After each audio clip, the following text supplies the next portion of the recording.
All right, good evening, everybody, and welcome.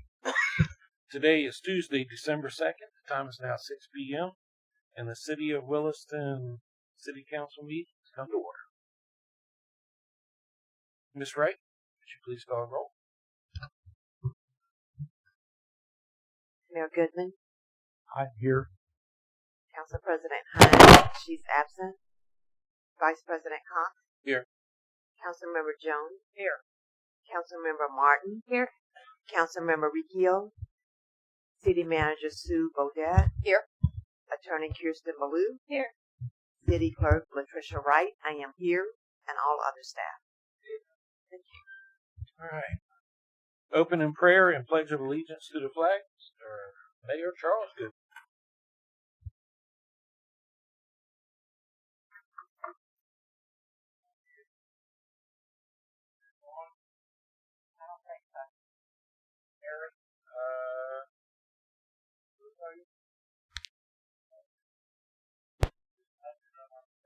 Technology. There we are. Lord, we come to you tonight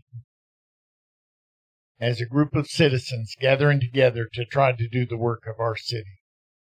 Lord, I ask you to be with each person that has chosen to take the time out of their life to attend this meeting and to be involved in their city.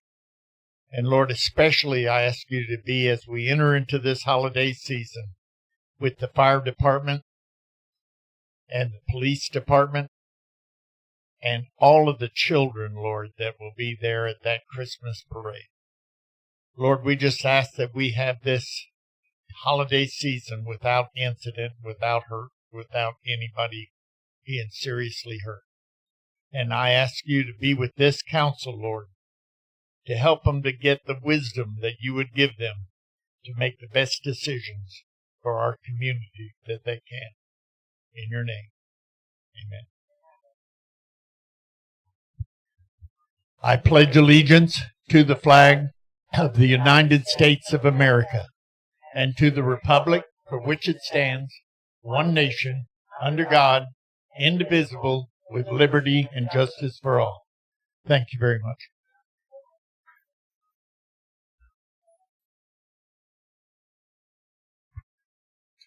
Alrighty, item 1, addition, deletions, changes, and approval of the agenda.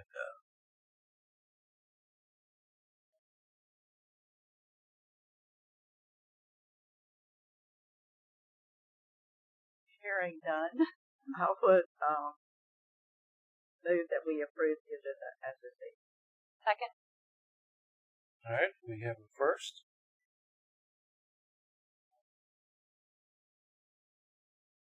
And a second. Any discussion? No. All right. All those in favor say aye. Aye. Aye. Those opposed? All right. Pass 4-0.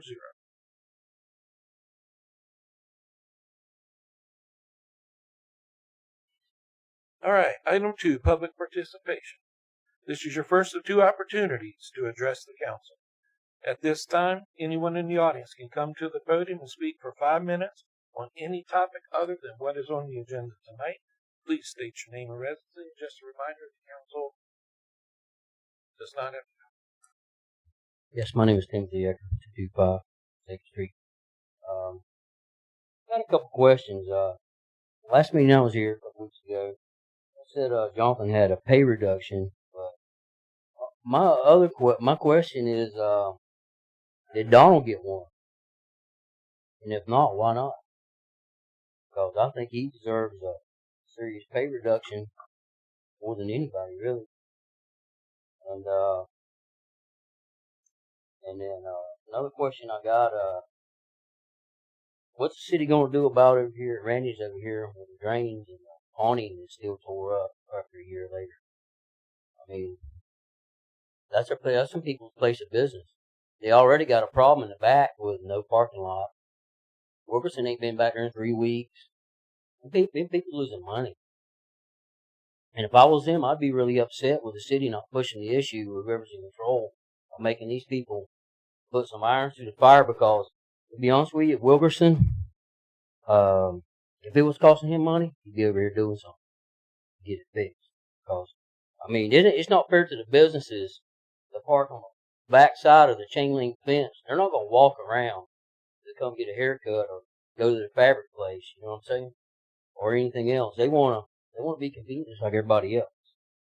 And the other thing is, just like ask the question, what does it take or do so a citizen's initiative or a charter amendment can happen?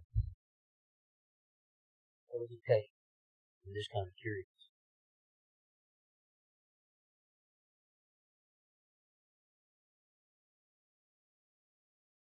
We can talk about it later. Let's do Okay. All right. the attorney.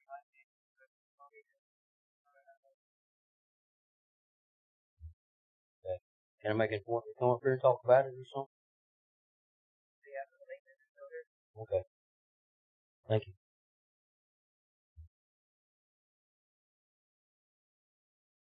Hi, my name is Hector Rosado, 491 Northwest, Fort Terrace, Williston. I want to second his comment about the businesses here. I understand that somebody said it would cost $85,000 to fix those 3 columns. Yeah, that's ridiculous. I mean, I could get probably a metal melter and put it to those 3 things and straighten them up for maybe $6,000. But I talked, that's probably high. I talked to them, and yeah, because I do business with them, and they're my neighbors. Yeah, and yeah, it's a problem. I mean, that looks awful, you know. And a city, you know, like this, Mayor Goodman, I mean, we should respond to them and help them. They were told that when they opened the business that it takes about 2 months, maybe at the most, and still there. The second thing I want to mention is I'm very concerned about the tax that we have on the drinking water. There was a meeting a long time ago when the country lane estates were being built, and we were told that the drinking water was highly proportionately measured against the sewage. So the more water used, the higher you pay the sewage, and the sewage is very expensive, more expensive than the water. And I don't know if people agree with me. That's a tax, taxing us on the water, drinking water, because I have only one other member in my family, so we don't use that much sewage. We don't, in other words, we don't release a lot of biological oxygen demand. BOD. So I think I want to go down on the record that we need to look at that tax and maybe. Sir, if you would address us. Oh, please. I'm sorry. Thank you.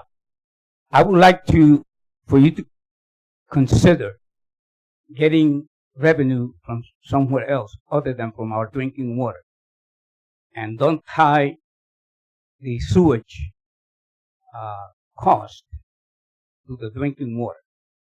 Maybe set up a straight line cost, maybe $40 per family, and then you pay for all the water you want to use. But I think we've been taxed by taking the drinking water and adjusting it, the sewage, to the drinking water in such a way that the more water you use, the higher the sewage goes. It's about, I think it's about maybe half and half. In other words, but it goes arithmetically proportionally up. So if you use more water, you use double the sewage, which is not correct. Because that doesn't mean that because I'm using more water, it's because I'm using or putting more waste in the sewage system. So I think that is a tax. I'm addressing you, but I am addressing also the people who need to get up and say that, right. We need you to address the council. Yeah, we want that tax to be taken away, the water tax. And I encourage the people here present, because for some of us, we have a homeowners association, and we have the president here, Mr. Roberts, and they want us to keep the grass as green as your shirt. And it takes a lot of water to do that, Mr. President. So please consider that. Thank you very much. I need to make a comment on this, just because I don't know that people know. Number one, it's not a tax. It's based on the consumption of the water. And when we first started the water, the sewage, charges for the sewer, we did an analysis on how much water, not sewage, how much water was used by an average household of 4 people.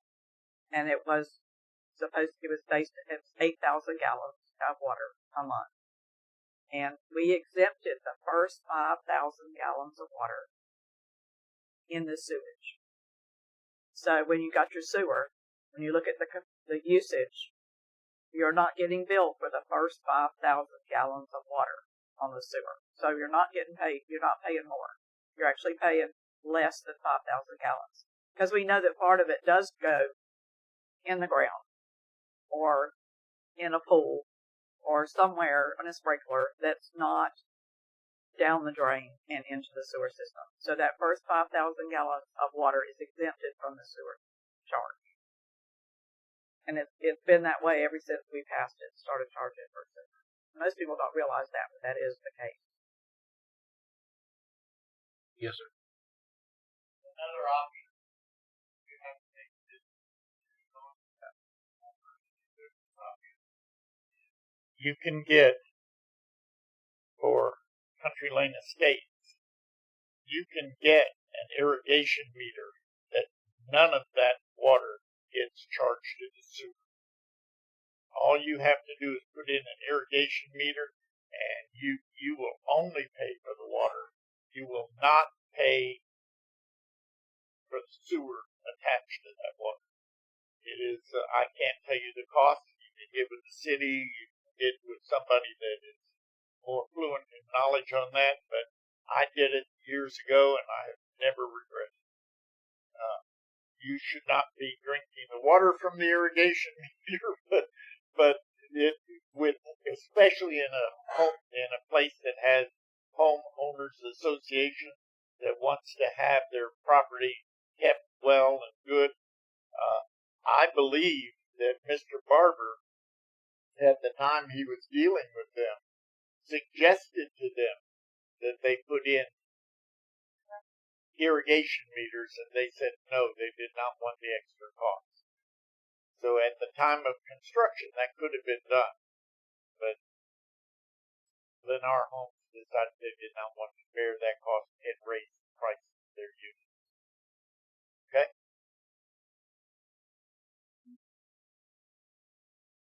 Anybody else? Okay. Item 3, consent agenda. Robert's getting up.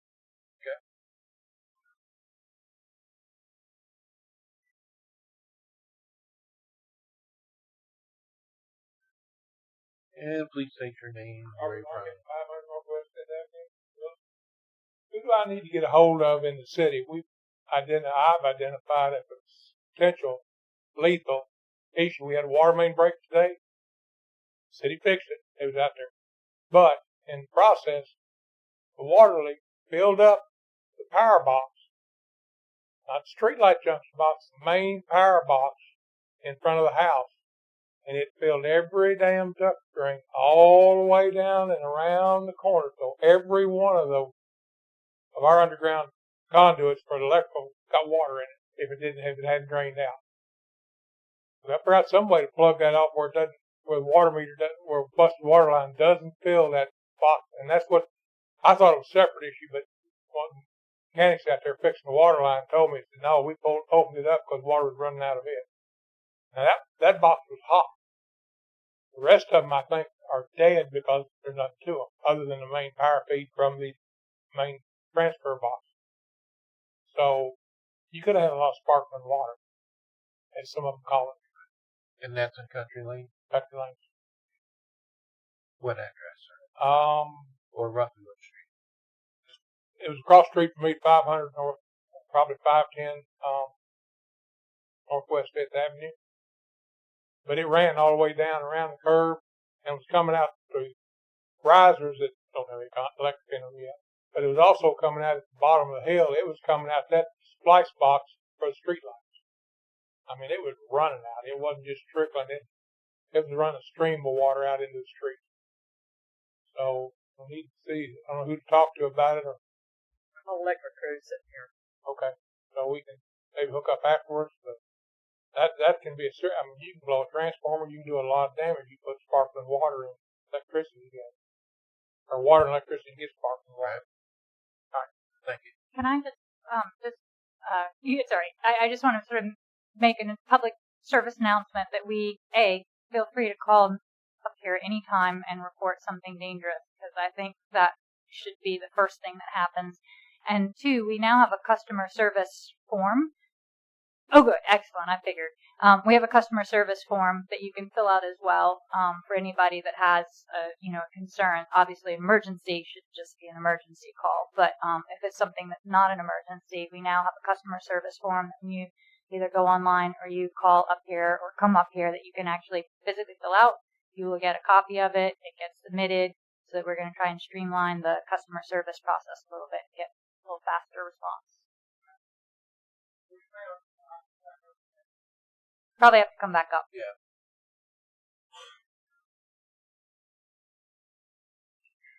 Sorry about that.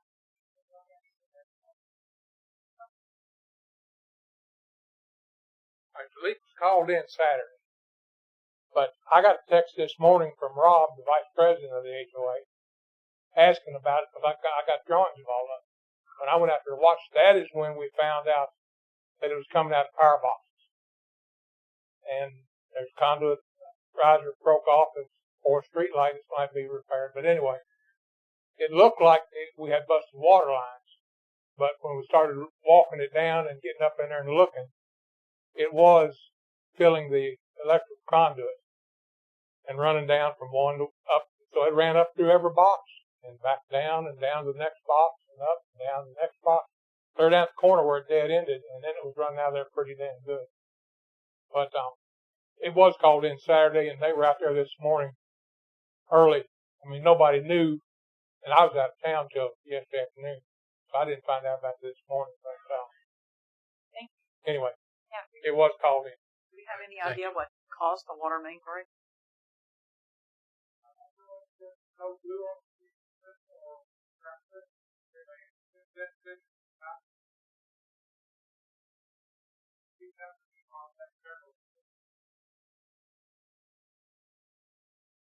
Okay, anybody else? All right. Item 3, consent agenda. Can I get a motion for? I make the motion we approve the consent agenda. Second. We have a motion. We got a first. We got a second. Any discussion? Seeing none, we'll vote. All in favor say aye. Aye. Those opposed? 4-0. Aye. Okay, updates. Staff, board, councils, updates. City Manager Sue Beaudet. Thank you very much, Mr. Vice President. All right, first and foremost, wanted to let you guys know I attended the Levy County Board of County Commissioners meeting this morning, and as I was walking in, I was greeted by Mary Ellen Harper, the county manager, to let me know that Tisha Whitehurst gave her notice yesterday. She is no longer going to be employed with the county as of next Friday, and Mary Ellen has decided she's going to move the position to Bronson. So the office that they rent from us, for $1 a year, whatever it is, will be vacant by the end of this month.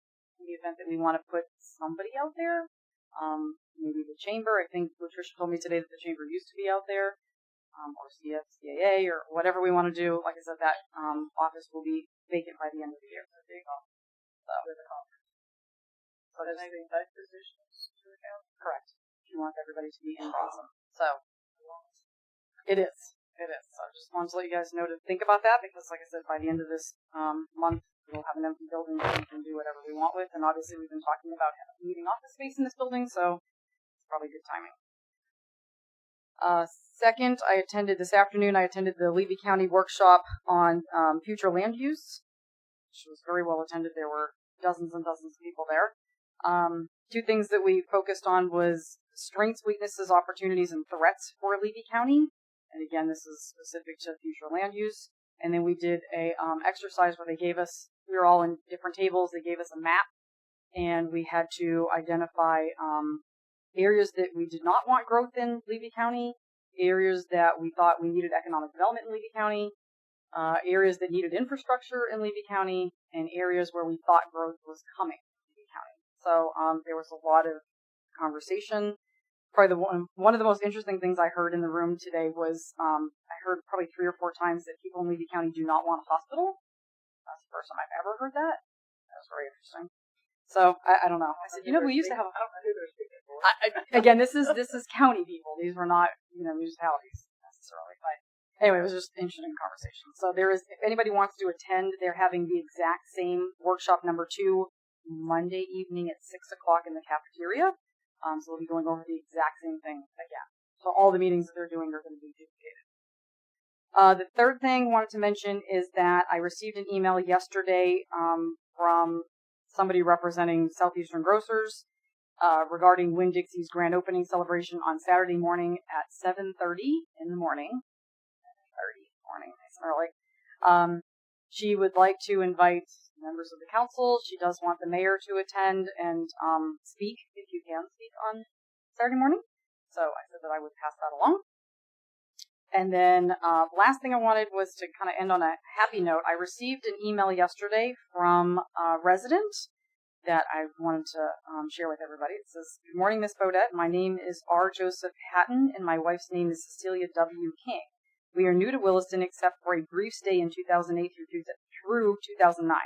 We retired in 1995 to Cedar Key, Florida, and because of the storms in the Gulf of Mexico, we moved to a property in Williston, then relocated to Pinellas County to care for an elderly relative. After her passing, we relocated to wonderful Williston once again in June of this year. Forward to today. When I was about to enter City Hall to inquire about a stuck water shutoff valve at St. Barnabas Church, my wife is a volunteer administrator there, I parked beside a city truck. The young man and I exited our vehicles at the same time, and he smiled at me and said, "What are you up to this morning, sir?"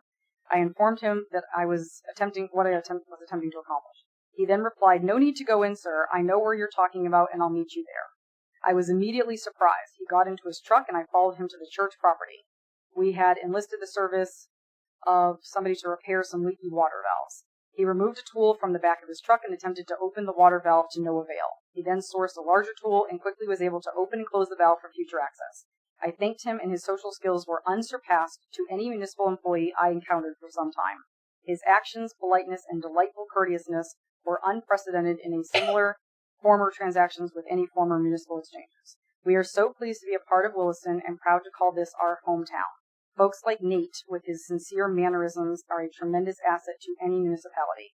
Hopefully you may consider acknowledging his values in some way and relate our appreciation for his kind and considerate mannerisms. Sincerely, R. Joseph Hatton and Cecilia W. King. So I thought that was a lovely email to get yesterday for our employee Nate.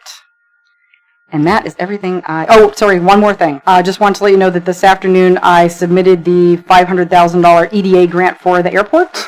Everything got taken care of, and I think I sent over the letter from CareerSource saying that they were going to be paying for their $80,000 like they had promised. So that grant has now been submitted to EDA. And that's all I have. Okay. Chief, Rolls? I just have a question. The meeting you attended today about the growth in Levy County, it wasn't for municipalities like Williston? No, I mean, it was, but I'm saying the majority of the people that were there were Levy County residents. They weren't from the city of Williston. Right. So that's why I'm saying when I say they didn't want a hospital, I don't know all the residents in Williston. I'm not saying there were or weren't, but it tended to be mostly county people. Oh. People I saw at the BOCC meetings for a long time. Right. Okay. I just want to clarify that because I was kind of wondering if there was some mention of growth in Williston. Did anybody mention anything about, because my concern is Williston. So sure. Was there any discussion in that meeting about the city of Williston and what development, what growth we want here? Sure. There was a lot of it was actually really interesting. I was sitting next to a woman who had relocated to University Oaks in Bronson from Key West. I don't know how long she'd lived here, but she was relatively new. And she was saying, "I don't want any more growth in Levy County." And I was sitting next to County Commissioner Charlie Kennedy, and he was like, you do realize that you're one of the people who is creating this growth. You just moved here yourself. Yeah. So, I mean, but yes, there was a lot of conversation around the municipalities because Levy County, again, I'm sitting next to Charlie Kennedy, was saying they feel like their biggest asset is their density. They want to keep their, whatever it is, 10 acres you have to move into Levy County to stop people from, moving here. And they were saying, we feel like people should move more to the municipalities because they're the ones that have all of the resources. So it's just interesting to hear, But they did feel like the growth was coming from north of Williston. That was a kind of common thread. Is that they felt like it was coming like from Gainesville and coming from, Ocala and bleeding into Williston. But yeah, I mean, so far, all of these, I think there's 6 meetings. I started to say this is the second meeting that they've had. I actually went to the first one because actually the first one, nobody from Williston went. And I was asked if anybody was going to attend the second one. And I didn't know if they were or not, so I went. And I said, if there's another council member there, I'll just leave. But there wasn't, and so I stayed.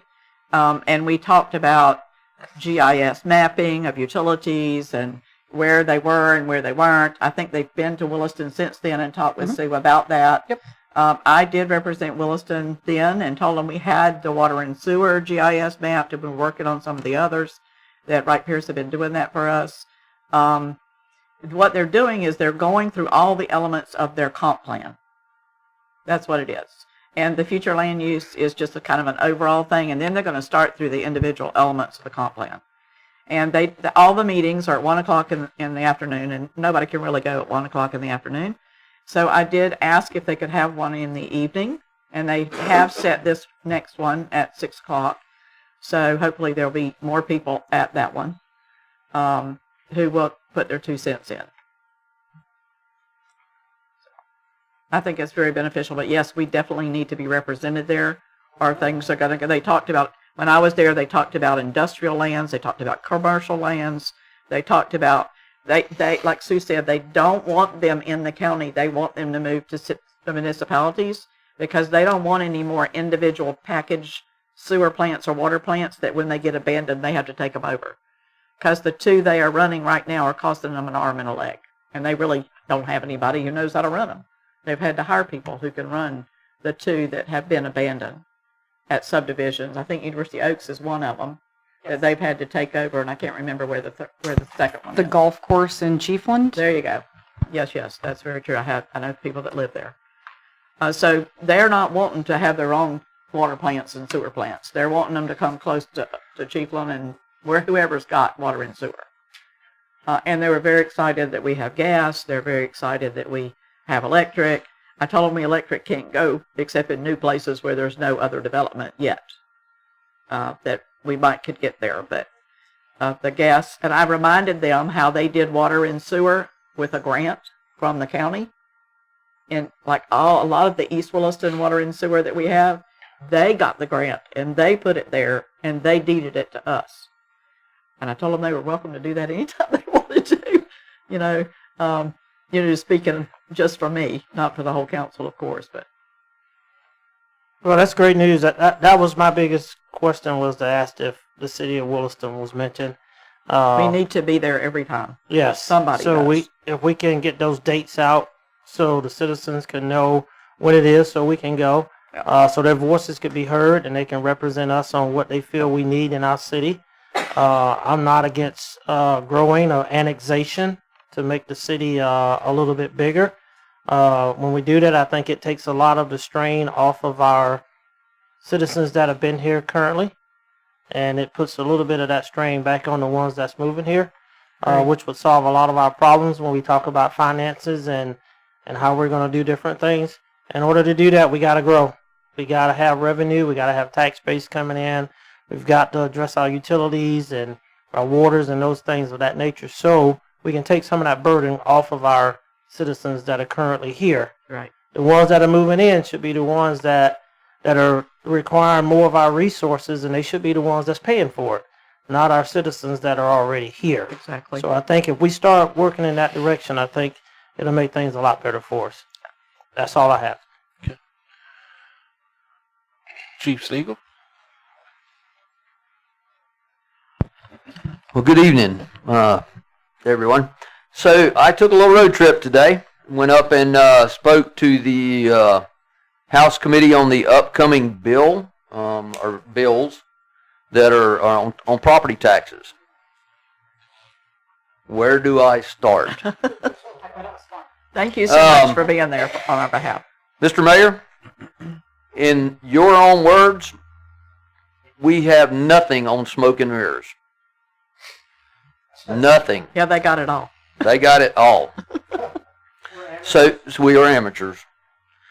There are two things being excluded on the property tax.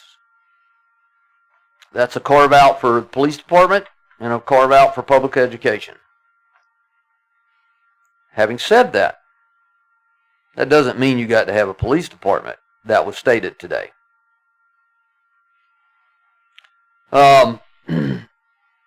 How do we go forward with this? So let me give you a rundown on some of the things I learned real quick. There's several sections to this House bill. We went over 4 parts today. There's one section that just eliminates property taxes except for the carve out for PD and let me rephrase that. It's not just PD. It's law enforcement as a whole and school board. Now, in one section of this House bill, if you're over 65, you don't have to pay that carve out. Okay, so just so you understand how that's working, it moves up. Dispatchers are not included. First responders as a whole, meaning firefighters and emergency medical services, are not included in these carve-outs at this time. Parks and recreation, streets, are not included. As it was presented today, they basically told us that you're just going to have to figure out what you want to pay for. Some of the things they went over, I'll give you one example. Miami-Dade Fire Rescue, when this hits them, they're going to be in a deficit of $21 million that they've got to make up somewhere. Now you say, oh, well, they can do an assessment. No, they can't. Only EMS assessments can be done in impoverished counties, like Levy County. There's only 17 counties, I think, in the state that can have an EMS assessment.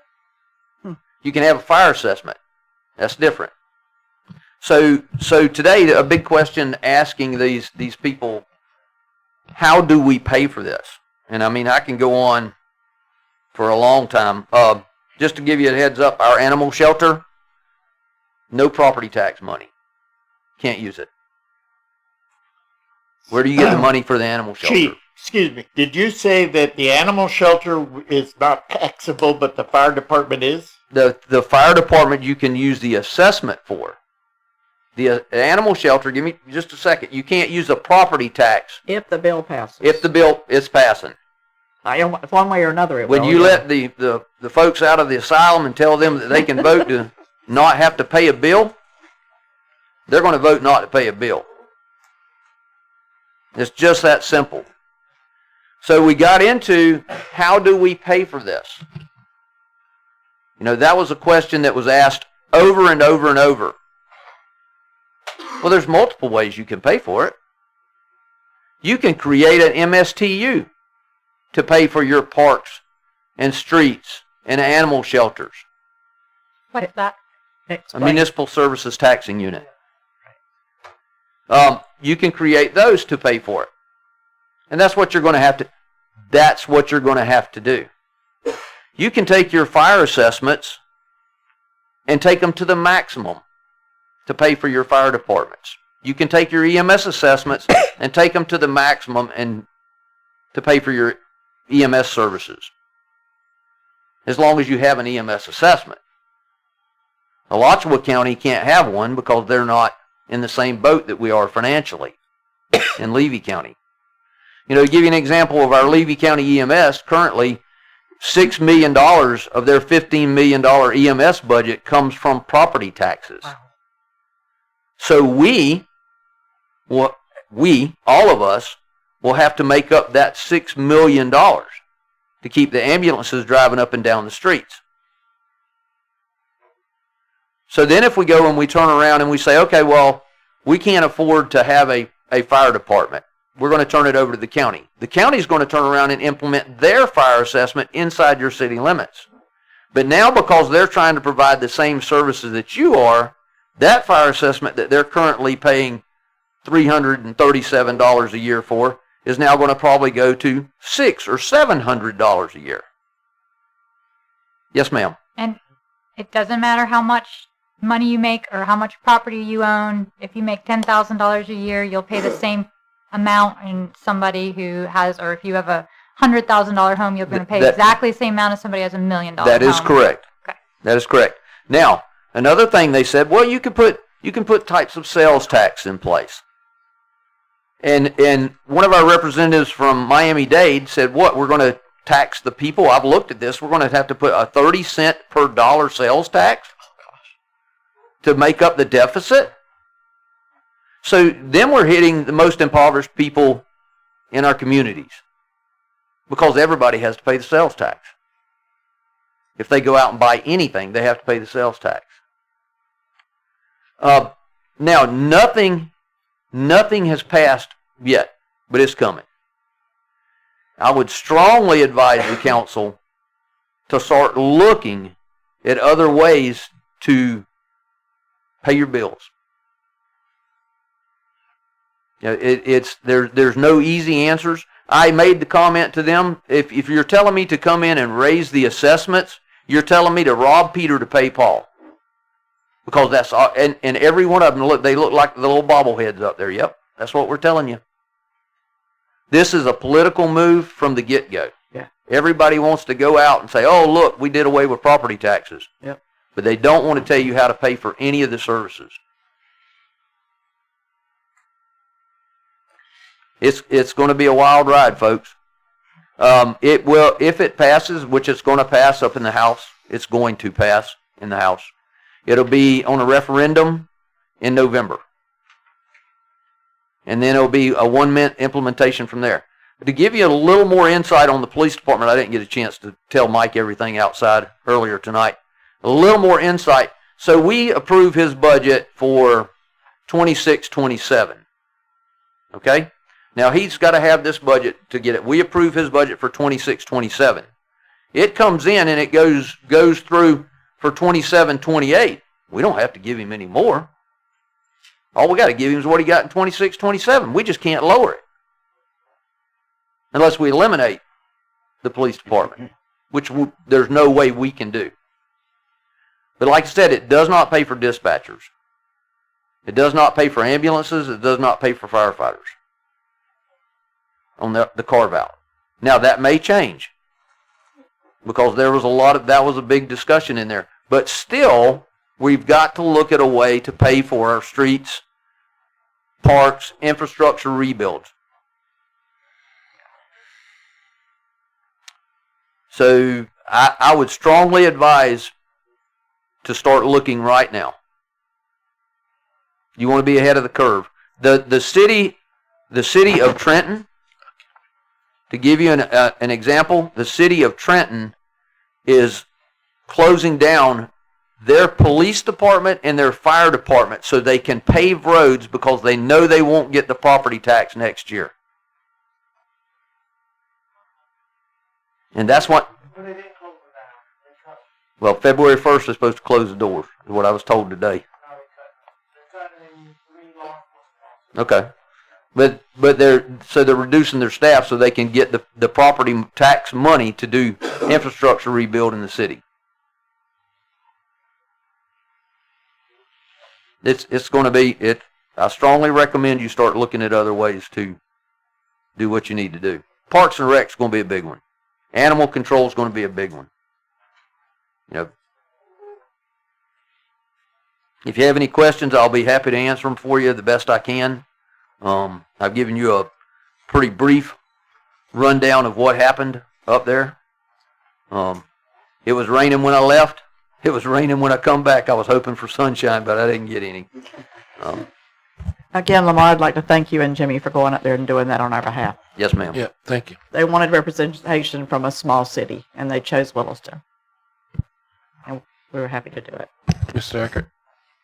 Yes, I'm Tim Erica, 225. Okay, remember we was having a fire assessment, and I asked about that 1 cent sales tax? And it brought in actually $11 million, because a half cent goes to the state. But a half a cent brought in 5.5. Is there any, have y'all thought about doing some kind of sales tax or maybe a fuel tax that's just in Williston? Maybe the county needs to get together with the county commission and bring something up on fuel. Everybody's got to have it. And eventually, all the counties are going to have to put it on. And, I mean, we got to pay for it. We all got to pay for it. You know what I'm saying? And, I mean, because if not, y'all going bankrupt. Yeah. There's going to be some jobless We people. decided only counties could do that. That'll be... I mean, I'm just asking like a regular question. I mean, it should be, to me, I mean, it's been concerning to me because as a citizen, and I drive around and I work out in the public, I'm telling you, we're in the start of a recession. And we've been in the start of a recession for all year. There are people that ain't throwing houses up. The interest rate's still high. They're afraid to make a commitment, and you can't blame them. And the way things are being run with a lot of things, I mean, most people's going to vote for this to be gone. And you really can't blame them.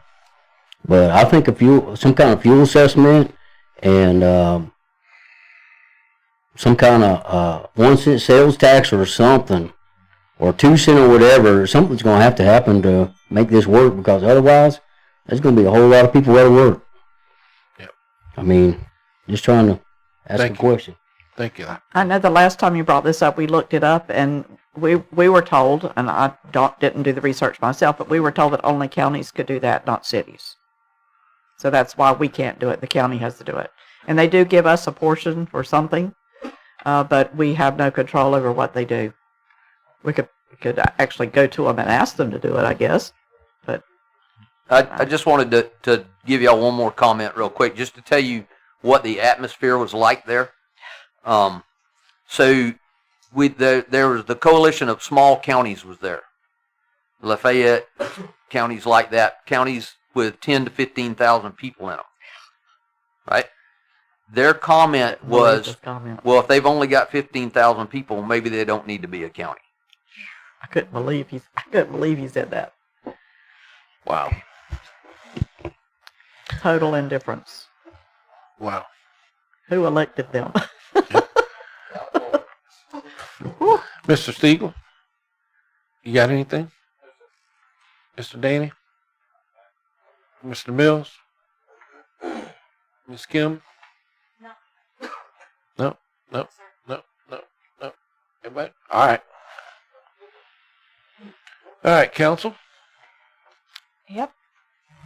I will address something that transpired over the last couple weeks, and I just want to talk about it with my council members, because this is the only place that we can talk about it and get a couple of questions answered and get some clarification from staff. So this is regarding the Christmas lights, which I love. I used to come back every year after Christmas because I was a short part-time resident here in Florida for a lot of years for horses, and I would roll in and it would be around January 1st and the city would be all lit up. So I promise I'm not a Scrooge and I'm not a Grinch, but some people were walking in Heritage Park in early November. They walk every Sunday morning with their dogs, and they reached out to me and said, there's some weird wiring situations happening out here, and there are a lot of little trenches dug all over the park with wires in them. They haven't been filled in, like we can't really see them in the low light.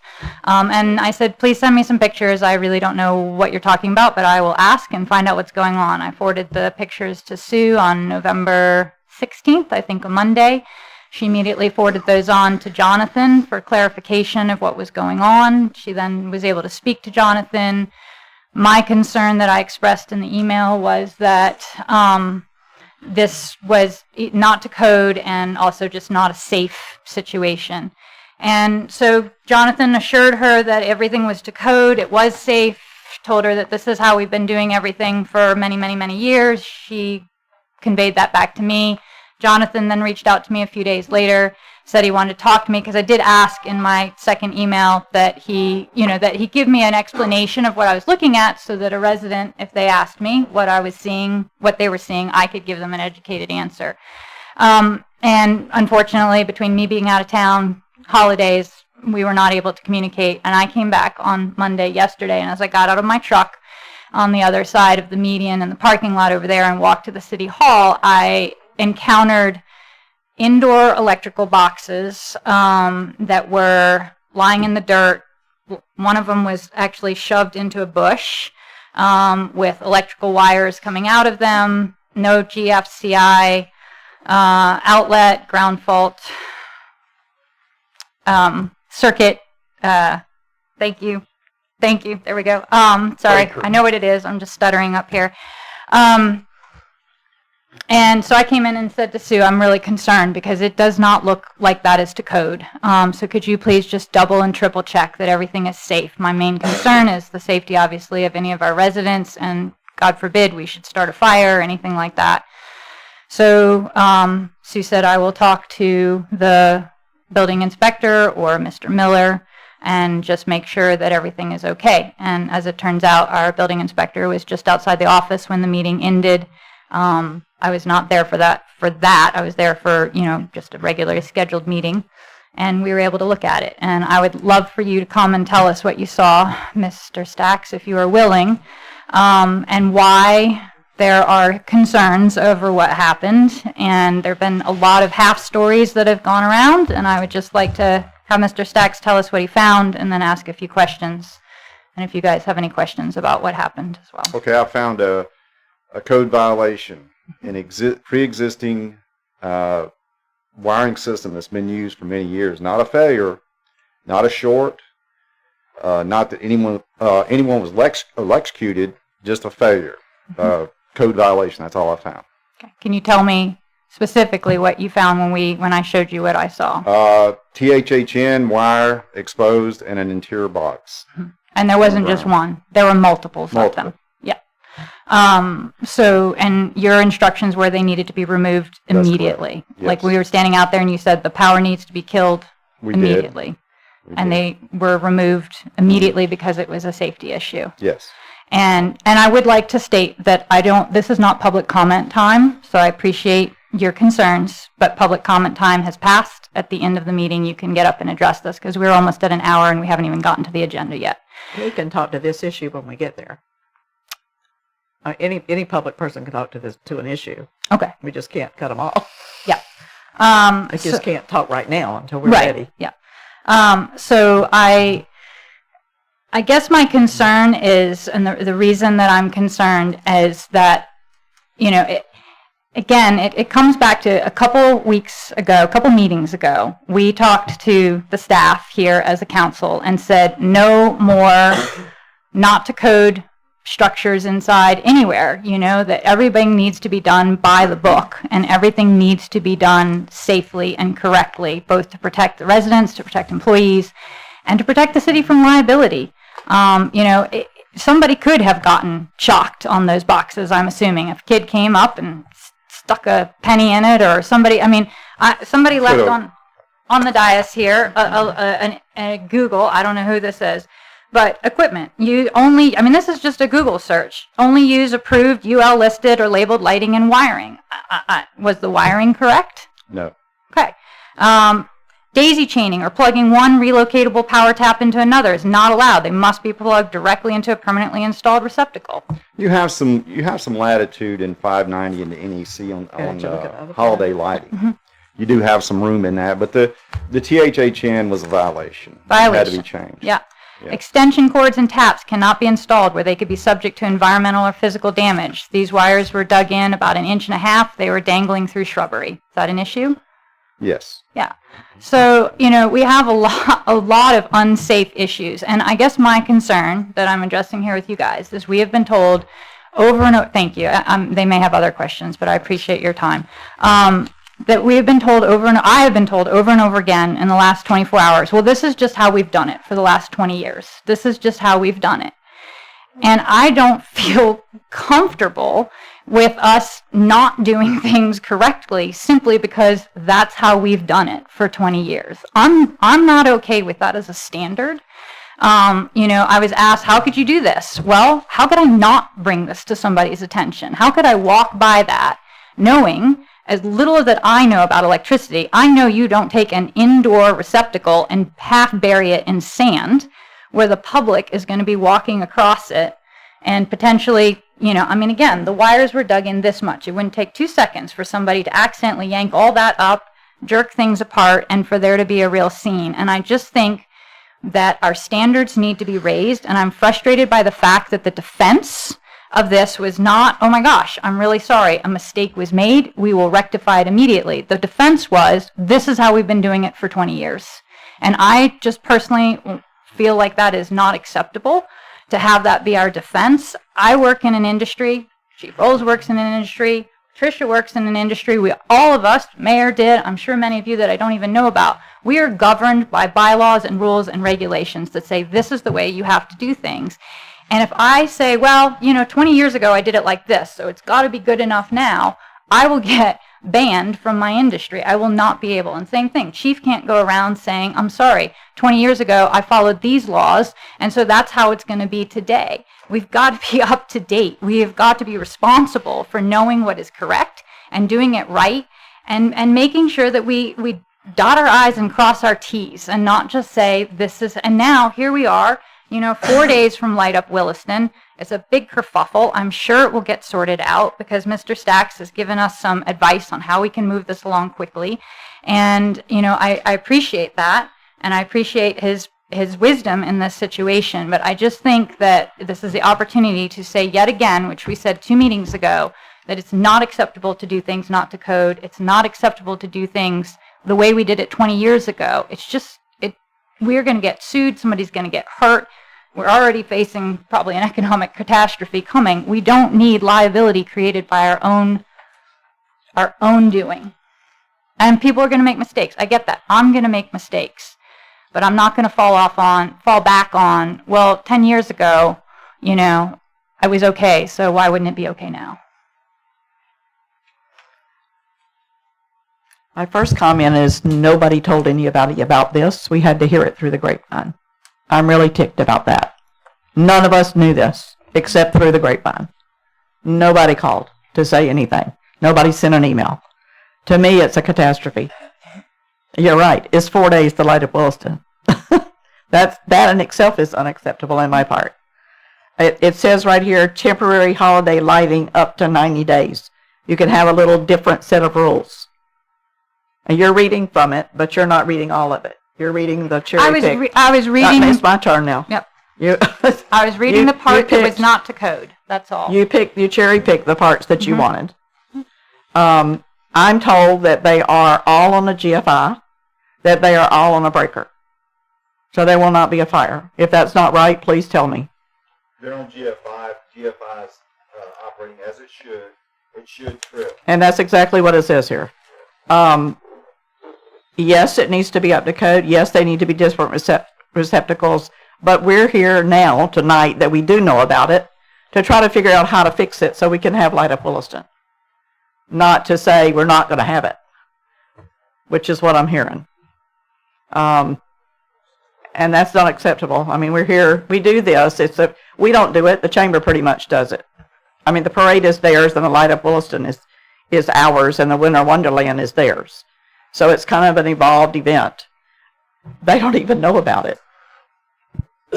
And we're here, like I said, tonight, my vision, I'm so glad you're here, because help us figure out what to do. I'm not an electrician, I'm not a designer, I'm a building official. Yes, sir. I can tell you what the codes are. Come up to the counter, please. Podium.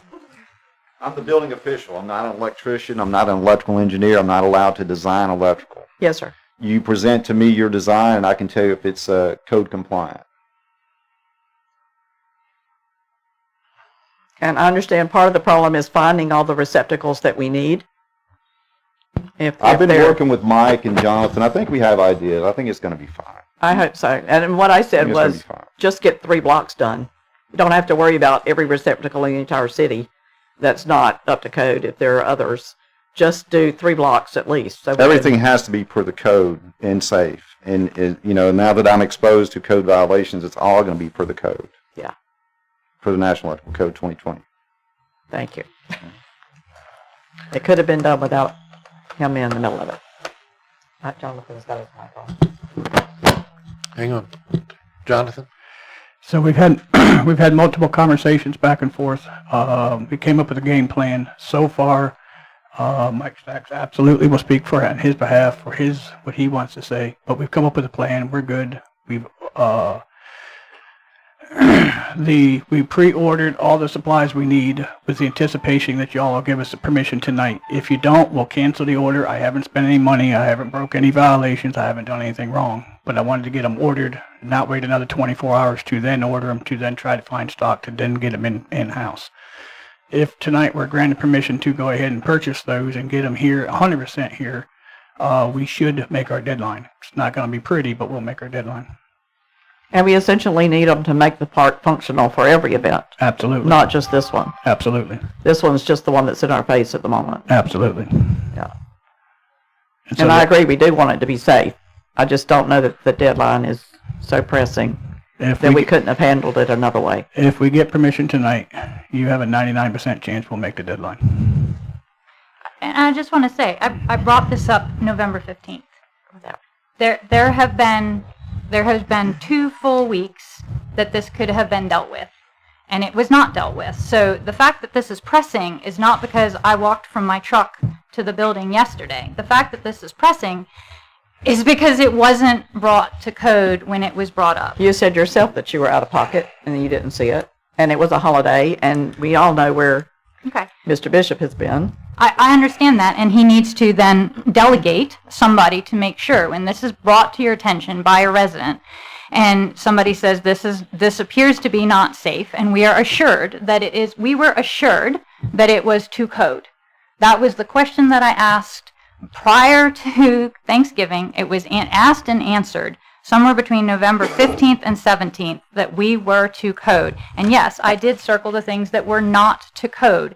But it's the duration of 90 days for temporary holiday lighting. That's my point. I think possibly you and I are reading this differently. Well, we obviously are. So my understanding is that for 90 days you can have temporary lighting, but you still have to follow the things. And again, this is a Google. This is an AI overview, which I would suggest everybody not believe 100%. But it does state, I mean, the things below the temporary holiday lighting, I don't know if quotes the code, though. Right, that those things still have to apply. The code still applies. This is not a list of exemptions. This is a list I know of things. that. Yeah. So that's what I listed off, were the things that were not, the 3 things that were not to code out there. It wasn't one small little thing that could be fixed in 5 minutes. There were multiple things that were not to code. I asked over 2 weeks ago, is this to code? And was told yes. That, to me, is the problem right now. I understand that we are pushed up against a deadline. That is not my fault. And I'm sorry, again, that, everybody feels like I'm a Scrooge and I've shut this down. But I asked and was told through Sue that our utility director stated everything was to code. Okay, I got a question.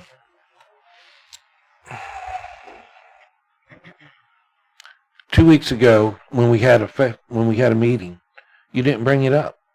Ask if it had been taken care of. It was asked and answered. I'm not getting on to you, but did you have a meeting with Mike Miller, Jonathan, about that outside?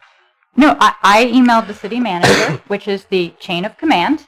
She then turned around and spoke to Jonathan, which is the chain of command. Okay. He responded to her, and she responded to me. And I trusted that the information that he gave her and that was then given to me was accurate. I left it at that until I was here yesterday and walked past something that clearly wasn't a code, went through the chain of command again, asked Sue to look into it. Mr. Stacks was outside her office, who clearly is somebody who can also answer that question. And we walked right out the door, looked at it. He answered the question, and I left. I followed the chain of command. I did not jump to another person. I did not skip the city manager. And no, I trusted that the information Jonathan gave Sue and Sue gave me was accurate. Okay, so then my question to Sue is, did you meet with Jonathan yesterday to go over to see where we're at, that we've got these issues? What time did you leave yesterday? No, I had an appointment last night, so I met with Councilor Martin, I met with Councilor Riccio, and then I left after that. And then this morning I tried to reach out to Jonathan on my way to work. I forgot that he had an appointment this morning, and then I dealt with it the second I came back from the Levy County meeting. I actually went to call an electrician myself because Mike and I talked at about 9 o'clock last night. I was talking to several people last night, including Mike and Councilor Martin. Which Mike, please? Sorry, Mike Stacks. Thank And you. Mike, I kept saying to him, could we solve this with an electrician? And he said, absolutely. If you get an electrician, they know what to do. So when I came in this morning, I pulled Mr. Faison, he's one of our electricians that we work with, and I was going to call him, but instead I ended up working with Rob because, again, Jonathan was out, and Rob and I got together and talked about what the plan was going to be to make sure that this was still going to take place on Saturday. So we are working through it. It's just, it was a situation yesterday because of the fact that she happened to be here, asked again, and then, like I said, I pulled Mike Stacks aside and said, let's just go out and talk about this together. So in the past, as Ms. Jones just said, we didn't know anything about this until today. In the past, we have said the problem is lack of communication. I'm tired of it. I understand. I'm tired of us having to find out through people secondhand to do it when it should come from you. Okay, I understand. I mean, it did just happen yesterday, though. I mean, it wasn't like it happened weeks ago. But you could have 2 weeks ago sent out a thing or called each one of us to say, hey, we have an issue. Okay. I didn't think it was an issue at the time, but I understand what you're saying, yes. Again, 2 weeks ago, I was assured that everything was to code and we were safe. Right. It wasn't until yesterday at about 3:30 that we heard otherwise. This just happened. Right, but 2 weeks ago, you knew about it and didn't tell us. Correct, but it wasn't an issue. I was assured that it was not a problem at that point. Okay. Mr. Mayor? Yes, my You name. want him or me? He's at the podium. Go ahead. My name is Joel Penny. Just briefly, I live at I'm so 43 sorry. West 4th Street. Mr. President, Vice President, just to clarify, you don't have to accept public comment on this issue because you haven't made a motion.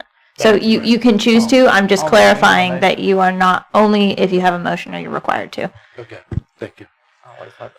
I know last meeting we had a meeting about getting permits and call dig it and everything. I just want to know did anybody call dig it, and was there any permits pulled for this? Mr. Bishop? Christmas lights. If I may, Can I interrupt you, Joe, Mr. Mayor? let me just get to the bottom of this. Yes, sir. My comment is the same as his. Mr. Stacks. Yes. Is there anything in the code that says people for holiday lights need to call for a permit? Because we have holiday lights all over the city. If it's considered temporary, you're not. If it's considered temporary. There's a lot of facets of that to answer that question. Yes. But you're For the putting most in the part, ground. Permits are not required if you're not landing conductors, not pulling conductors, anything outside of 7 feet, something like that. Mhm. Typically, it's plug and play, it's plug in. Right. Those are considered no permit required. Even though a lot of them are done wrong. A lot of them could be done wrong.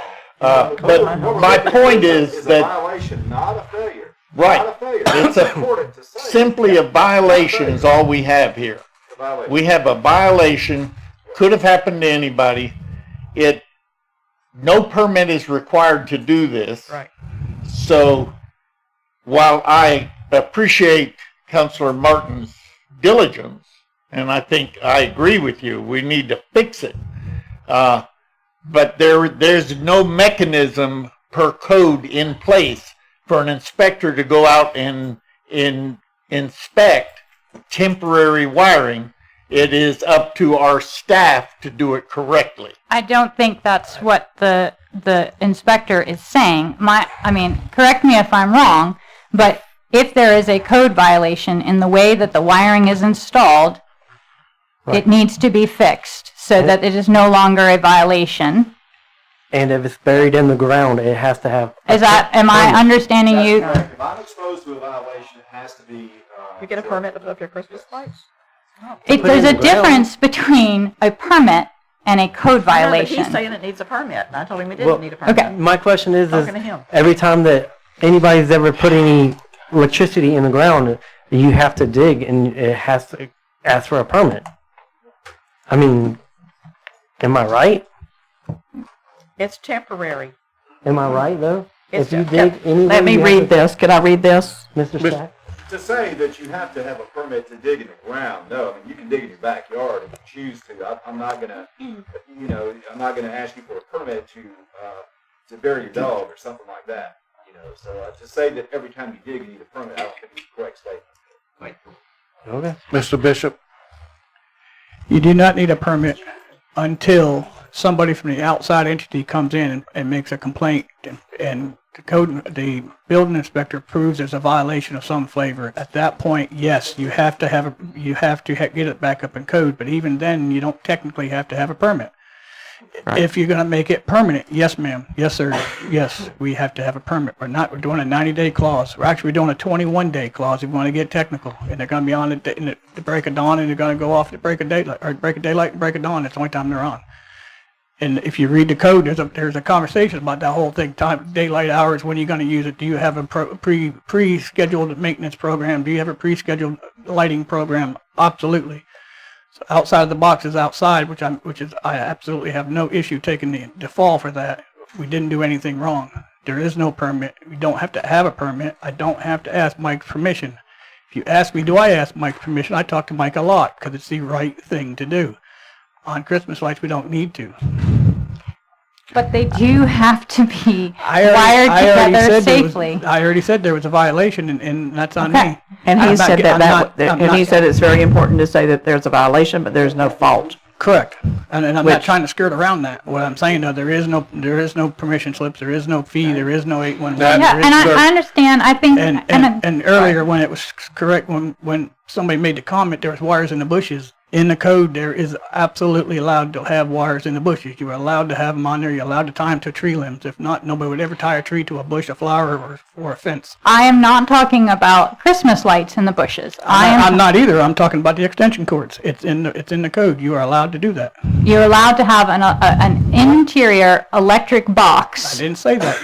That's okay. So that is what was in the bush. Yes, ma'am. It was not an extension cord. There are Christmas lights out there. Tomorrow morning there will be an extension cord with an all-weather box in the bush. Yeah, and I appreciate that. And it will be up to code, but there still will be a wire and still will be a box in the bush. And that's fine. Here's my concern, and I think we've strayed away from why I brought this up, and I just want to make sure that people understand what my concern is. I feel like my responsibility is to make sure that this city, the residents of the city are safe, that there is no opportunity for anybody to get hurt, and B, that nobody can sue the city for faulty work. And we had, unfortunately, faulty work out there, and when I walked by it and saw it, I brought it to the city manager's attention.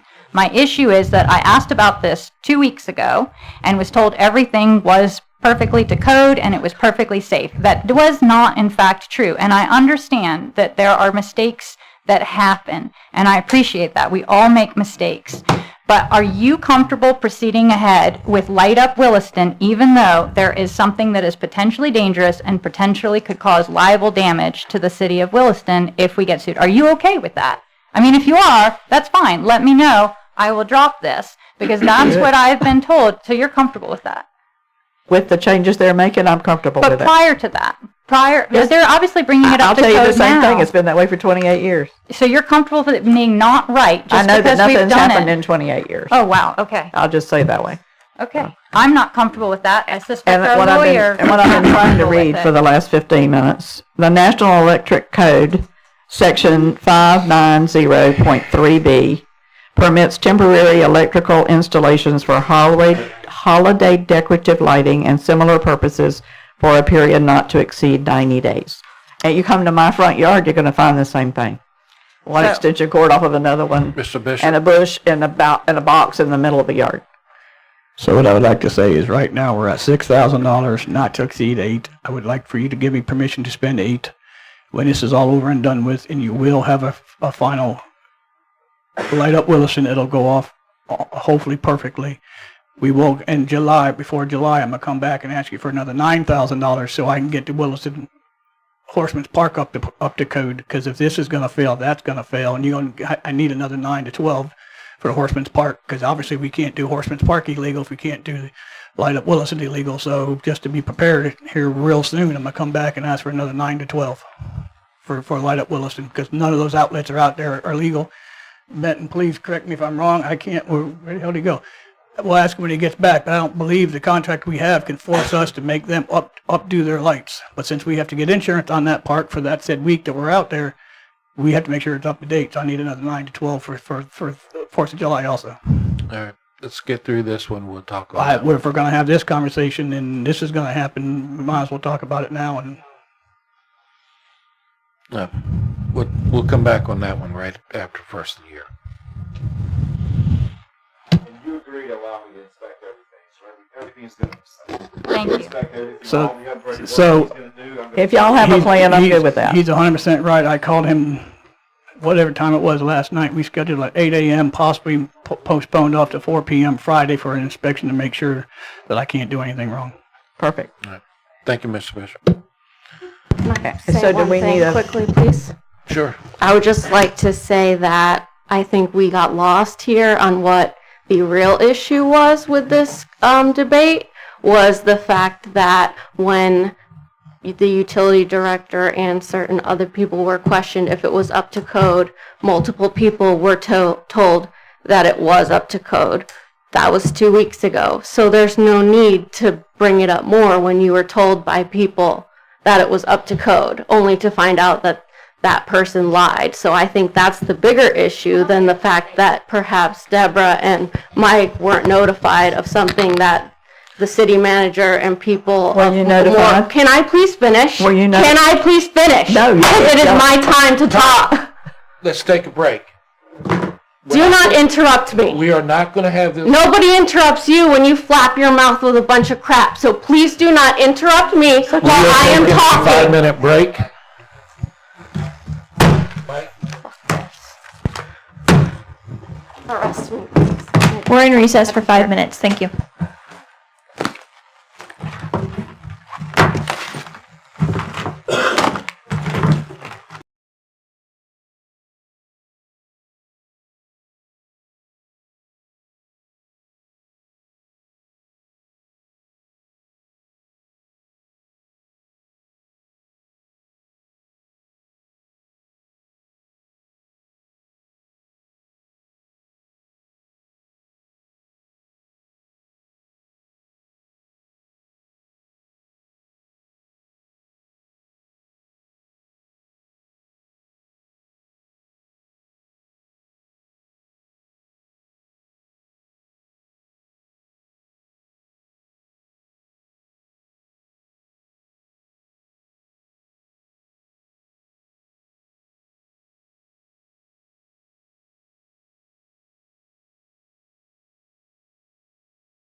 All right.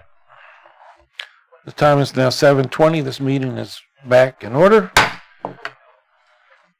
At this time, our attorney has a few words for everybody to listen to. All right, this is just a reminder of our decorum policy. For members of the public, you can find our decorum policy abbreviated on the last page of your agenda at every meeting. Under the rules that have been established by this council, every member of the council has an opportunity to speak on every issue. Each of you were elected for your opinions, and you are presented with an unlimited amount of time, subject to the chair's running of the meeting, to voice that opinion. We're all on the same team. Everyone's going to speak one at a time. And when we're finished, we'll move on to the next individual. Each of you are afforded your time. You're entitled to your time, uninterrupted by anyone else. The language that we use with each other is required by our decorum policy and by the ethical standards that everyone on this council agreed to be respectful, professional, and at an inside voice tone. Mr. Chair. Thank you. Mr. Mayor, we're going to finish up the updates with you. Thank you, Vice President Cox. I have a couple of things that I'd like to say. First is, I would like to thank all of our city workers for working so hard trying to bring this Christmas event in full. I've seen you out there. I've watched you working hard trying to make this a successful event. And please understand that while there may be differences of opinion, none of them are toward any of our working staff. The other thing that I wanted to say is that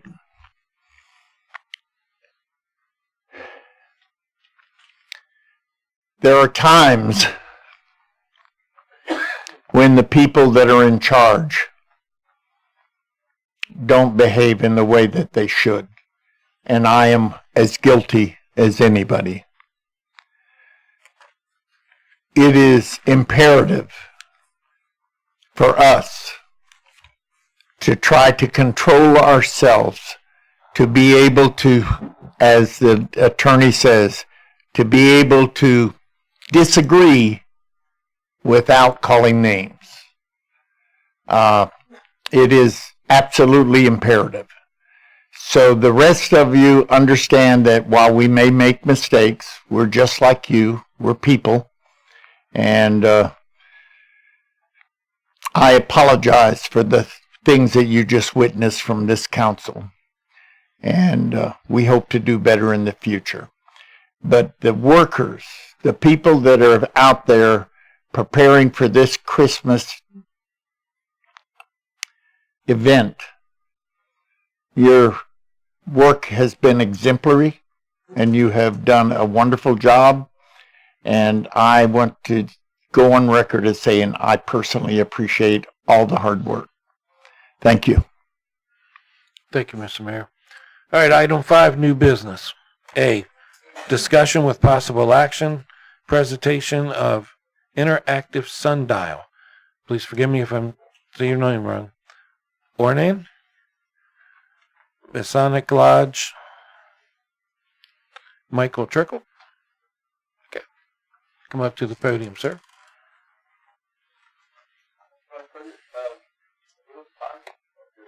If we can get your microphone turned on. In lieu of the time, there's nothing here that I have that's pressing. I would be happy to waive and wait for another day if No, you... sir, go ahead. No, sir, go ahead. Then I'll proceed. Honorable Mayor, Mr. Venerable Council members, my brother, Chief of Police, Mike Rowe, and fellows all. I'm here on behalf of Ornate Masonic Lodge here in Williston, Florida, to make a proposal to the City Council to add a feature to one of the parks here in the city.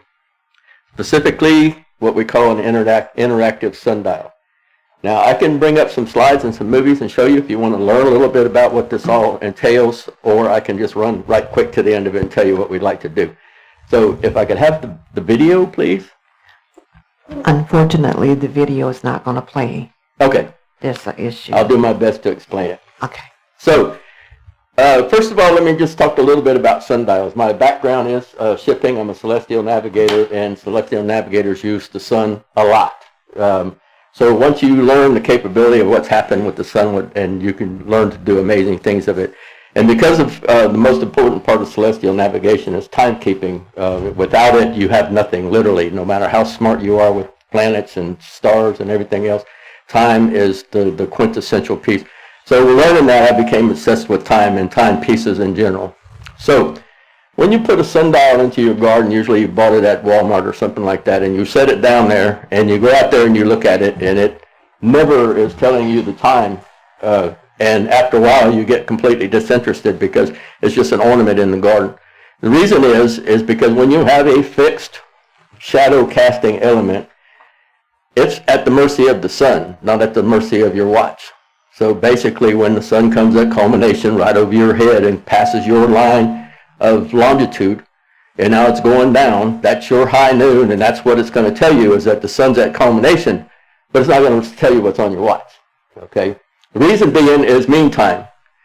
Mean time is established at 15 degrees of longitude, about 900 miles.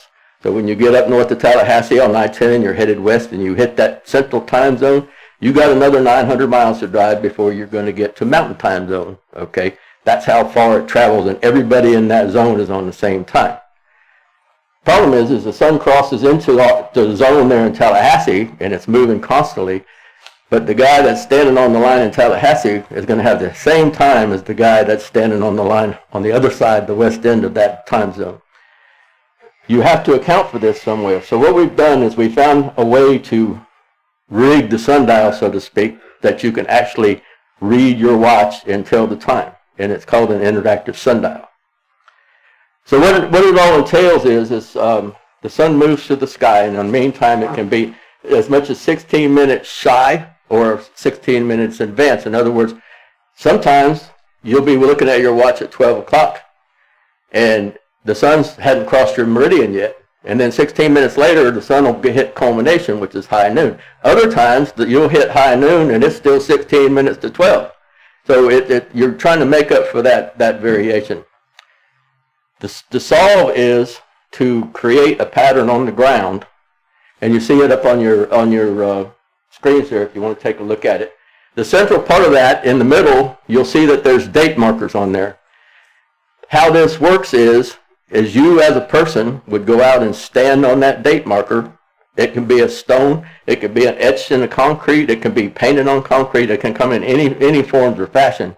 And then your body, sometimes if the sun's up way to the north, like during the summertime, you might have to stick your hands above your head or something because the shadows are so short at that time of the year.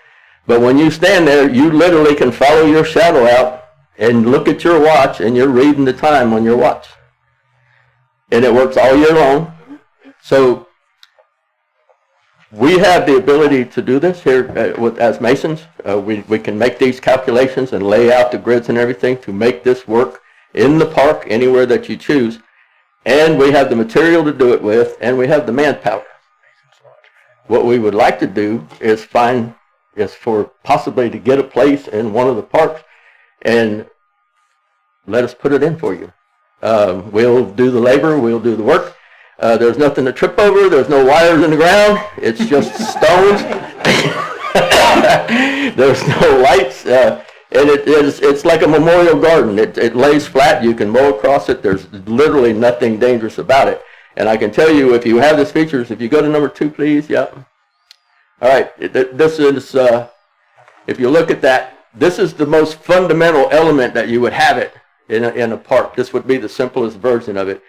Basically, you have marble stones that have the time numbers, and then you would have 12 stones that he's standing on there in the middle that have the months of the year, and basically whatever month it is, you stand on that stone, and as you see in the picture, his shadow cast out past the numbers, and he will be looking at his watch, telling the time. So this is how you defeat meantime, is following the stones around. So what you do is you become, the shadow casting part of a sundial is called a gnomon. They say gnomon. It's spelled Gnomon, but it's pronounced gnomon. You are moving gnomon. So you can defeat this no matter where the sun, or they call the equation of time being before or after your culmination, you can defeat that by moving yourself around. And this is a calculated, what they call an analemma, based on an analemma, a calculated value that will correct your shadow to meantime by standing on the appropriate square. Okay? The stipulations is you have to have sunlight. So putting it behind a group of trees is not going to work. You have to have a clear shot to the south, because even when the sun's at its farthest declination to the north, or in the middle of our summer solstice, the sun is still south of us. So we would need a clear line of sight to the south and east and west, so that we could get numbers somewhere between, say, 7 o'clock in the morning up to 5 o'clock in the afternoon. After that, the sun's going down too low. It becomes tangent to the earth, and your shadow becomes infinity. So basically you stand there and you'll see your shadow go for a mile away, and for the purpose of reading the sundial, it's really not helping you. The effective times are when the sun's got enough altitude to get a direct shadow off of it, and as it comes up, it gets shorter and shorter and shorter, and as it goes down, the shadows get longer and longer and longer. So that's kind of the way it works. He's standing there about 3:30 in the afternoon at that point in time where he's at, and you see his shadow's quite long. If he was standing there at noon, it would only be a couple feet long, you know. That's why it's in a parabolic form instead of a circular, half circle, or semicircle form. So we can do this. We already have acquired the marble to do this. We have marble sitting on ready, set, go. We have pallets of it that we purchased specifically for this. And we can have them etched, and we can cement them to concrete square stones or circular stones, however you want to do it, and put them in the ground in the proper places. Probably what we would do is go out and lay a tarp down and stake it and fence it and make sure that we had it absolute accurate, make sure any adjustments before we went down permanently. And once we did that, we'd stick holes in the ground, get our markers, and go with it. If you go to the next slide, please. Okay, this is what is possible. What I wanted to show you, saw the element of 4 with just stones in the grass. Okay, but here you see they've done a whole concrete half circle and made it all squared up and pretty with paper stones and whatnot. So it's not just stones laying on the ground. You actually have a feature in your park. It can get even prettier than that. If you would advance to the next, please. This is actually a circular pad that was put down, and they laid it out and did it in a mosaic. So they have the whole feature. You know, you can put these in the gardens, or, you know, landscape around them. It depends on how fancy you want it. Okay.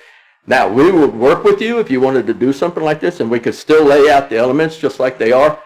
The decorative part would be up to you guys, whatever you would like to have in your park, you know, and just say, well, we'd rather have it in a circle. Okay, here's what we can do for you. You know, we'll do this much of it. We'll provide the expertise. We'll provide this much material.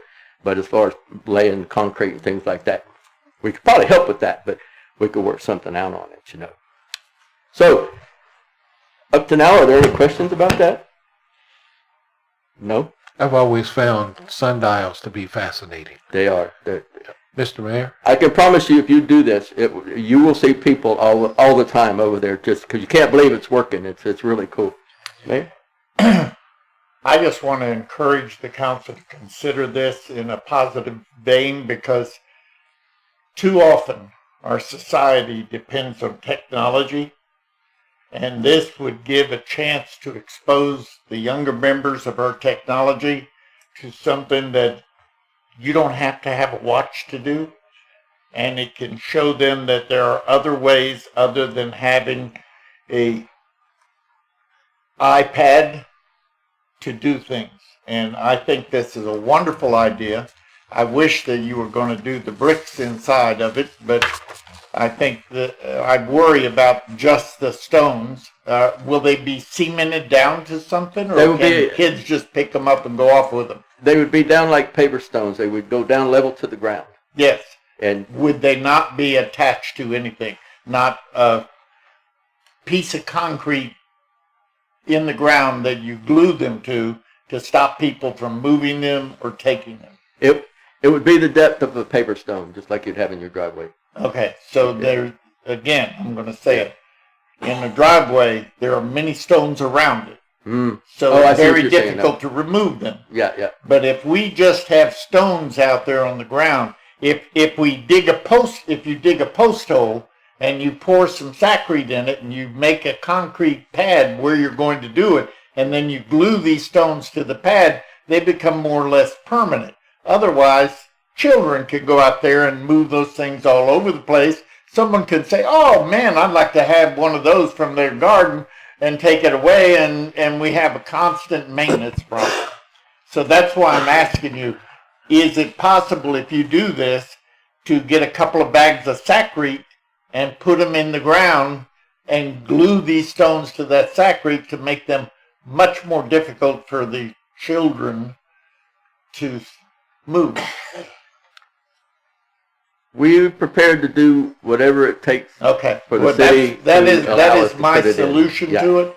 So, it doesn't have to be anything extraordinary. If someone wants to get in there with a backhoe and pick them up, they're going to get them up.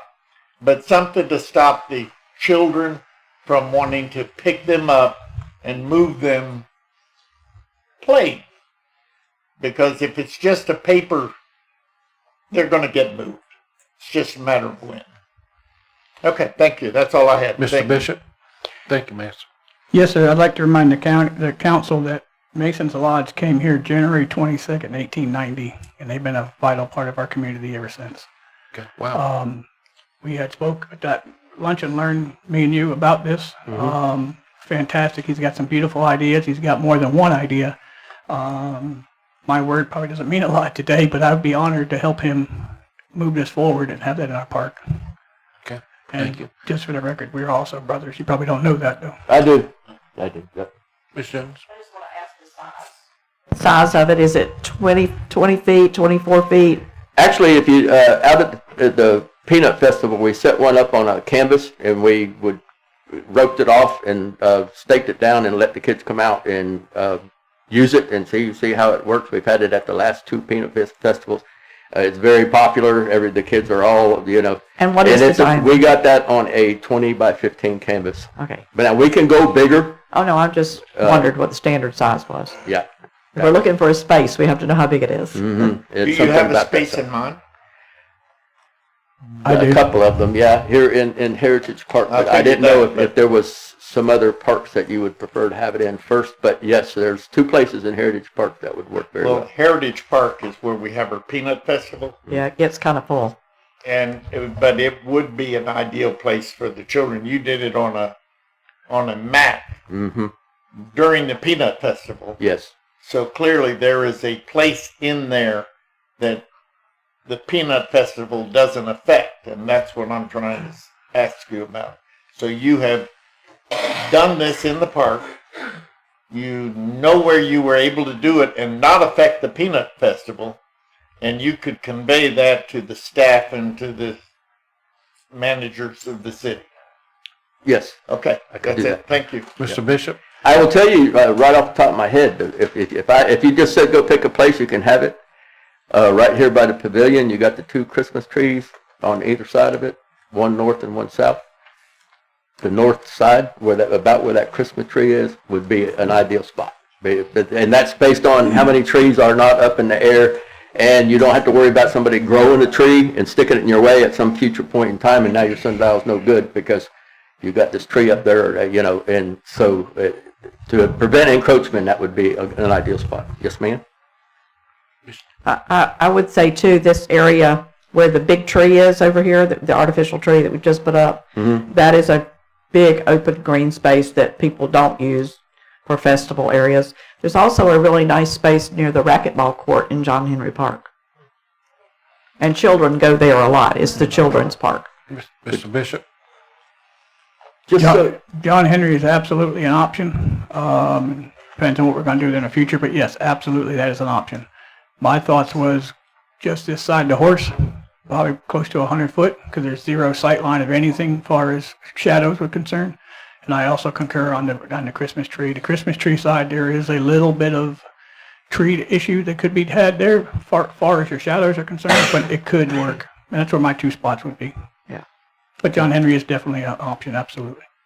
Okay. Well, there's a couple other things that I would like to help sell this. What we would ask if we did install one of these is that we be allowed one stone that had our Masonic square and compasses on it that show that that's who created it for the city of. And also we would want one stone to be a QR. That way, if you didn't know anything about the sundial, you could come up and scan it, and it would tell you all about how it works and how it was built and why it works, and learn a little bit off of it at the time. So that was two added features. If we do this, we would request that we have a dedication, and I can assure you it would be a big hoop-de-doo. Our Grand Line would come over from Jacksonville, the Grand Master of Masons of Florida, and his entourage would come and do a dedication. Our Prince Hall Masons here in Williston would also be invited to attend those ceremonies. And so it could turn into a big news piece for the city of Williston as well. You know, so. Awesome.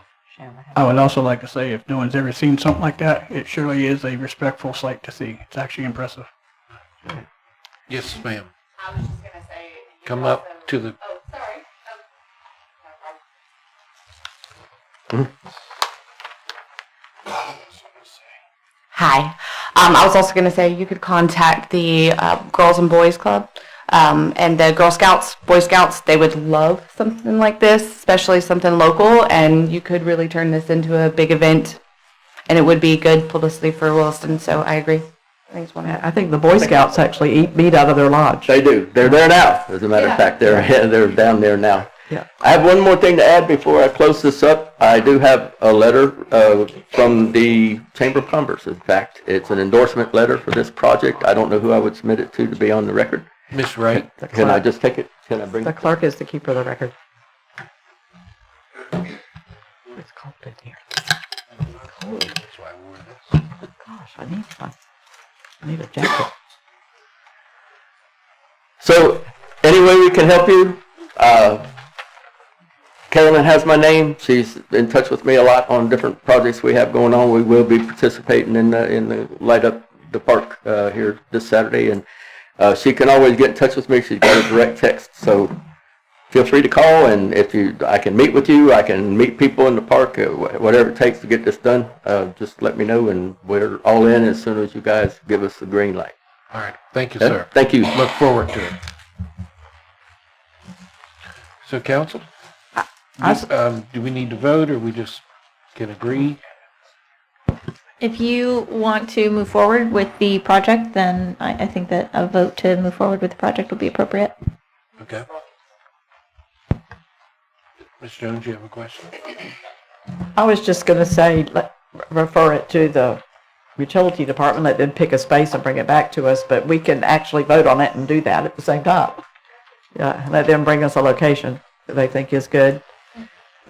Yes, ma'am. I can talk to the appropriate parties and come back next council meeting if that's what you wish.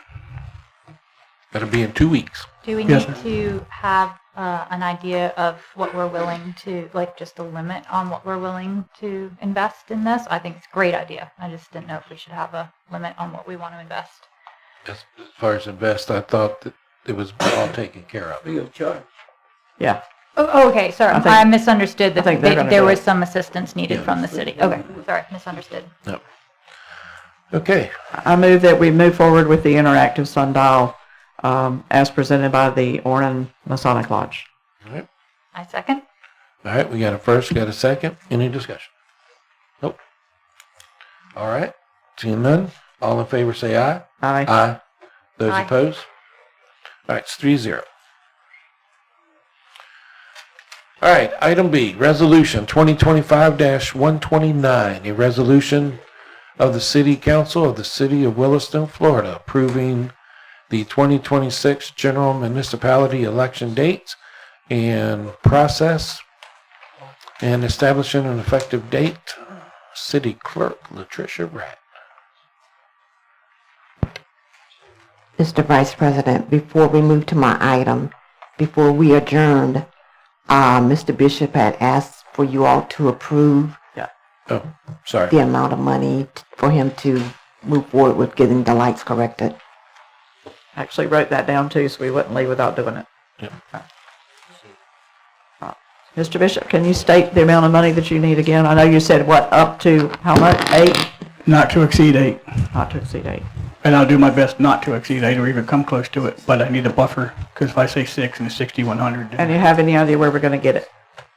I'm going to take it from, you're not going to like my answer, but I'm going to take it Well, I from gotta my materials and supplies for now, and then come back and talk about special events budgets and talk about other things when we talk about July and when we talk about July. But for now, I'm going to take it out of Mr. Miller's materials and supplies, and I'll get with Stephen and we'll make that legal, and we'll go back and reevaluate it later.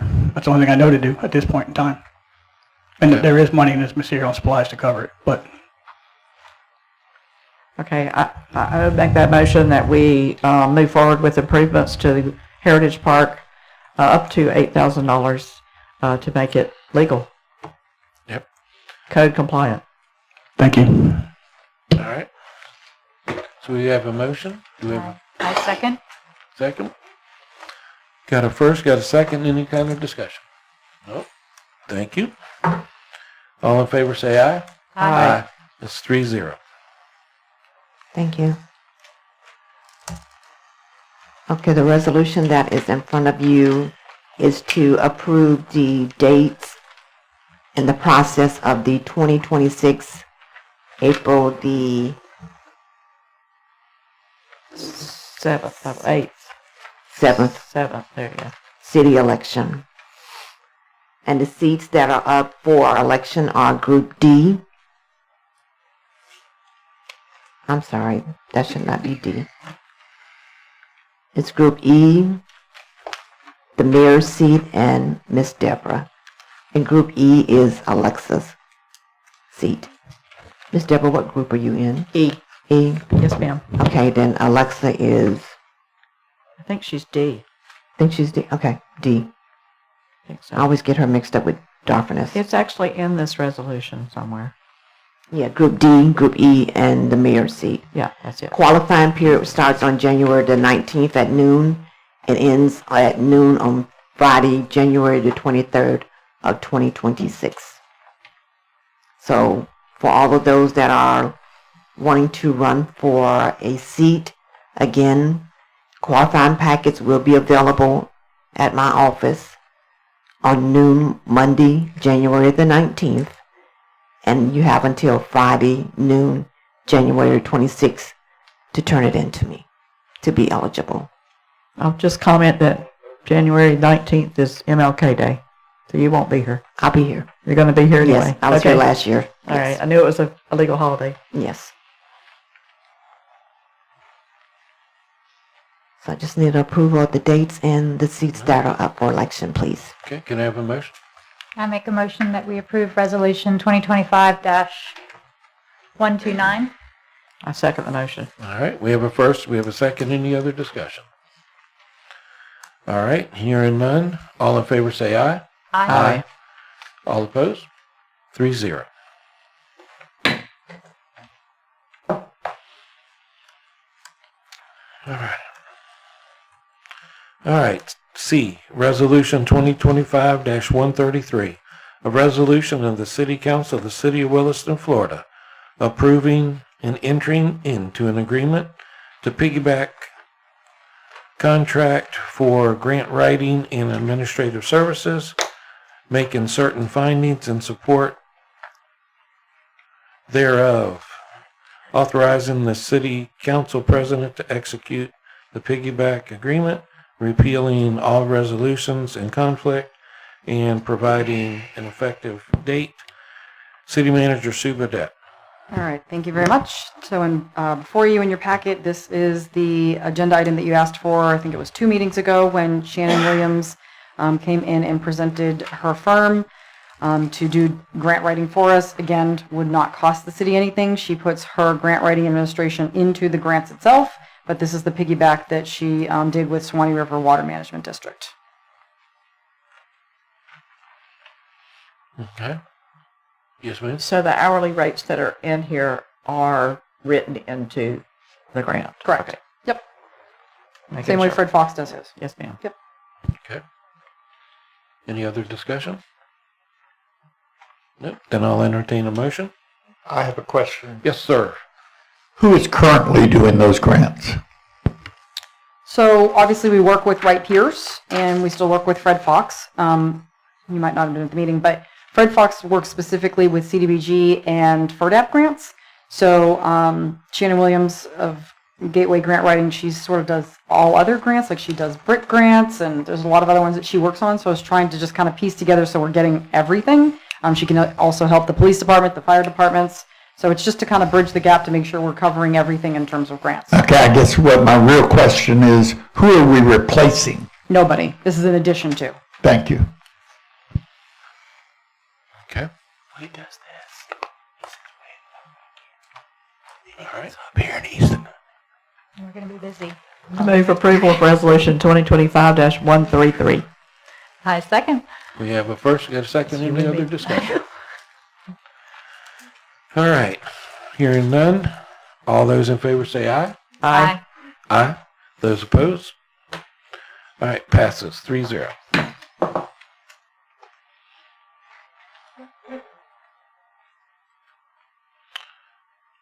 All right, resolution 2025-134, resolution of the Council of the City of Williston, Florida, approving and entering into an updated maintenance agreement between the City of Williston and Enterprise Leasing Company of Florida, LLC, regarding the Williston Regional Airport, utilizing the City Council President to execute the agreement and providing an effective date. Airport Manager Benton Stiegel. Ready to go. I can sort of give you an update on this. So you will recognize most of this agreement from when you previously approved it. We sent over the agreement that you all had approved, and Enterprise had some changes that they wanted to make. They wanted a different company name, which is the company that they operate under for this specific region. So we updated the company name, and then we took out some language that's inapplicable regarding credit card payments and that kind of thing, and retention of those documents. So that is the only change. They just needed the updated names of the company and just remove irrelevant language. Okay. Yes, Ms. Jones? So did we get any money from them? I looked everywhere. I could not see that they paid us a dime. And I'm just happy to have the service, don't get me wrong, but I wondered if I missed that somewhere. I don't believe that there's a service that or a payment that we receive. What the arrangement is that they provide the vehicles, and then the benefit to the city is that more people are coming to the airport because there's an ability for them to rent cars. That was my understanding also. Okay. Okay. Any other discussion? Well, we're going to wait for Mr. Stiegel, or do you want to go ahead since the attorney's updated? You don't need to wait. Okay. Go ahead. All right, I'll entertain a motion. Okay, I make a motion that we approve resolution 2025-134. Second. All right, we have a first, got a second, any other discussion? Oh, Mr. Ropes? Oh, you done committed. You have a concern? I didn't commit. I was just going to ask, as far as the administration of people renting the vehicles out, bringing them back, cleaning of them, is that on the city's behalf? Mm-hmm. It is our responsibility. When we passed this agreement the very first time, Benton indicated that it is his belief that it would not take very much staff time, and it was his opinion that it would be a net benefit to the airport, despite the fact that it will take some administration and some cleaning. Okay. Well, I would just say too, if it's successful and it is a program that is viable, then maybe next year, I don't know how long do we know how the length of this? I know it says anybody can get out of it anytime they want to. Oh, there you go. I would just, maybe next time we could ask for a little, because if we get lucky, this is going to be the only place in town you can rent a car. I mean, we may have people other than pilots out there wanting to rent a car. They may be really busy, we just don't know. I mean, we need to advertise that this is now a place you can rent a car in Williston. Yes, ma'am, once we get the cars. Absolutely. Yeah, exactly. Absolutely. Yeah. Well, once that happens, Obviously, absolutely. I'll put it all over Facebook. We will advertise that it's a thing. Because when, Sure. Some of you may know, some of you may not. I bought a car and listed it with Turo for a while, and there was a lot of business that was not pilot related. So yeah, there's a big need in the community for it. Yeah. Yes, ma'am. We're already tracking. And we don't currently, I'll ask you the question when you weren't here, we don't currently get anything back, right? Not even $5 or $10 or there's no payment to us. As far as the rental cars that we've had in the past? The ones we're voting on. I don't believe so. I mean, if so, I couldn't find it in here. So no, we're taking on a lot of the loss in order to get the service of not having to buy the car and pay for the insurance. So my team will be cleaning the vehicles out, washing the vehicles upon their return, and we gather the data, send it back over to Enterprise. Whenever they have a rental come down, or from my understanding, we are not capturing the data to provide to them to rent the vehicle. Gotcha. They're still going to have to go through Enterprise to rent the vehicle. Yeah. But on the backside, we're sending them the mileage, the gas level, and all that stuff. Okay. Perfect. Okay. All right. Anything else, council? I think we've already done the first and the second and discussion. All right. All those in favor say aye. Yeah, I think we've Did we? already. Okay. I think so. Good. But One you down. can say aye again if you want to. Aye. All right. Item E, Resolution 2025-135. A resolution of the City Council of the City of Williston, Florida, approving the Forum Cat Trap loaning agreement related to the Williston Animal Shelter, authorizing shelter staff to enter into such form of agreement on behalf of the City of Williston and provide an effective date. Animal Shelter Manager B.J. Bishop.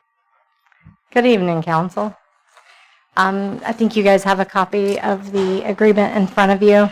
We have a lot of people who want to borrow traps from us so that they can catch the feral cats for us to get them fixed or for them to get them fixed. And a lot of times these traps don't return to us. So we're losing money because of this. So I wanted to be able to do a $50 deposit so that we would incentive to bring our traps back to us. So that's what this is about. Okay. Makes sense. It's just like Audi. Put a quarter in the car. Yeah. Yes. Oh, gee.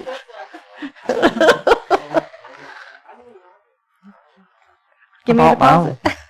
Buy your own. You'll have to pay $50. Chief, if you put a cat trap out at your place, you're going to catch a bunch of dogs. That's true. But I had also get attacked by a cat today, so I figured if I had a box. They do, we have them readily available at the shelter. You just have to let me know you need one. He needs to pay Yeah. $50.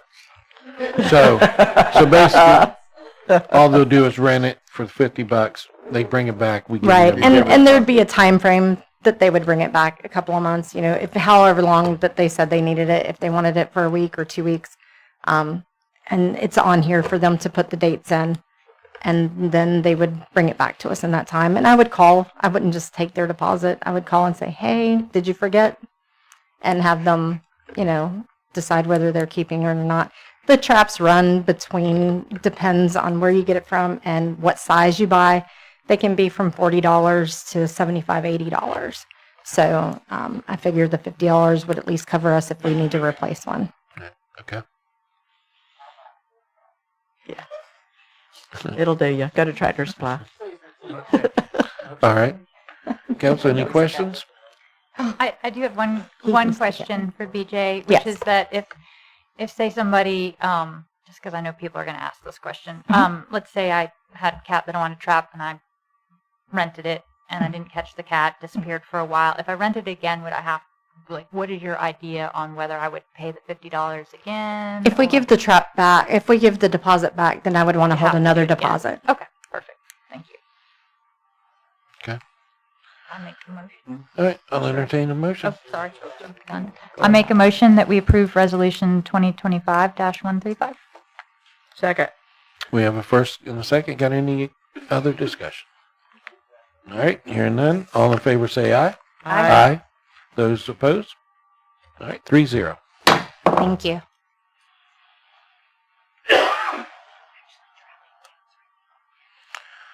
All righty.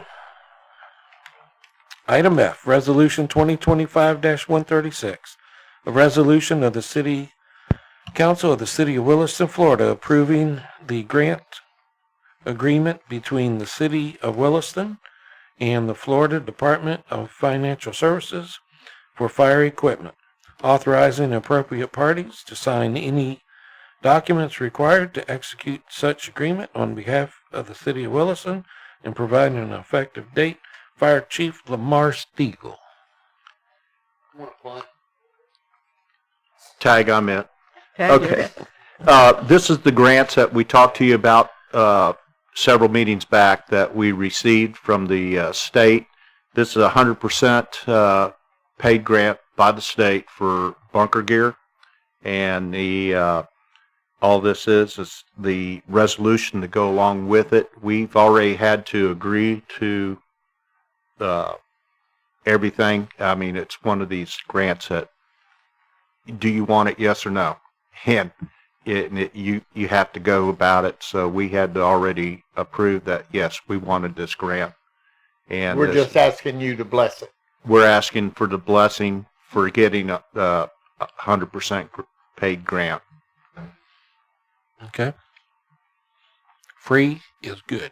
Thank you, sir. Always good. Council, you got any questions? Does this one include the washer part, or is it the next one? That's the next one. Okay, thank you. Okay. If no other questions, I'll take a motion. Move approval of Resolution 2025-136. I second. All right, we got a first, we got a second. Any other discussion? Seeing none, hearing none. All in favor say aye. Aye. Those opposed? All right, passes 3-0.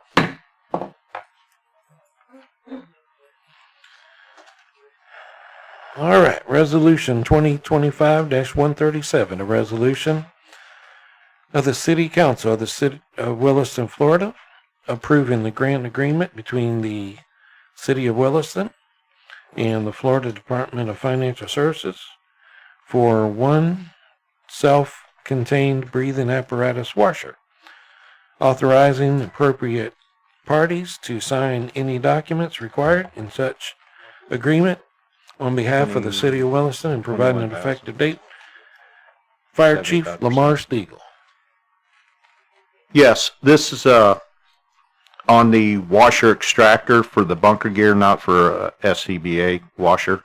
This is the one that we also brought to you. It's a 75-25 grant. We have budgeted the 25% already in our budget, and 75% will be paid by the state, and it's like right at $22,000 washing machine for our bunker gear. It's a requirement that we have to have it. The other one is 22 years old that we received on a grant, and it's wore out. That's crazy. So, and it also stipulates in there that city council members will have to take turns washing our gear. How many? I choose Tuesday. How many sets of bunker gear can you wash at a time? You can wash up to 2 sets of bunker gear. Wow. And so when we come back from fires, you know, if they get pretty dirty and filthy, so duty crews will take on and, help out and wash the bunker gear from the people and make sure it's hung up and dry, because you can't, bunker gear has to dry naturally. You can't put it in a dryer. Okay. All right, council, any other discussions? No, I think this is great. All right. I'll entertain a motion. I make a motion that we approve resolution 2025-137. Second. All right, we have a first, got a second. Any other discussion? All right, seeing none, hearing none. All in favor say aye. Aye. Aye. Those opposed? 3-0.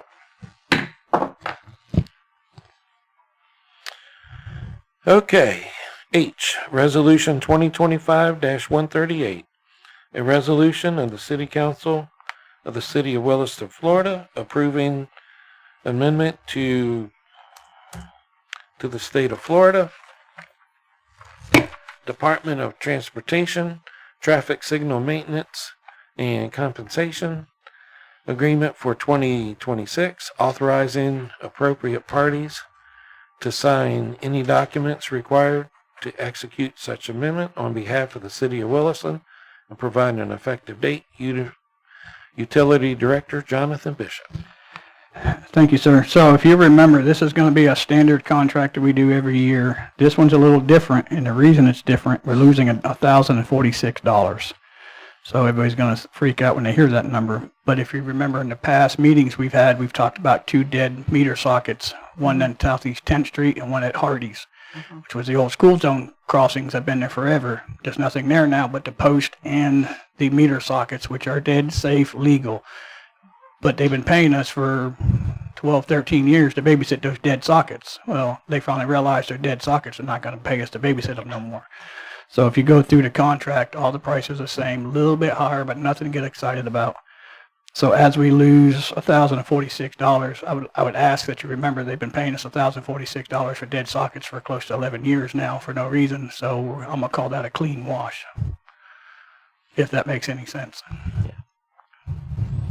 And if you look at the old contract versus the new contract, it's all spells right out there in the geographical. Well, it's actually on the screen. But if you take last year's and this year's, you'll see what I'm saying. It actually mates up perfect. So with that being said, I ask that you pass it. Okay. Council, any questions? No? All right. I will entertain the motion unless Mr. Mayor has something. No, sir. I think it's pretty cut and dry. Right. Yep. All right. I'll entertain a motion. Move approval of resolution 2025-138. I second. All right. We have a first, got a second. Any other discussion? All right. Seeing none, hearing none. All in favor say aye. Aye. Aye. Those opposed? 3-0. Thank you.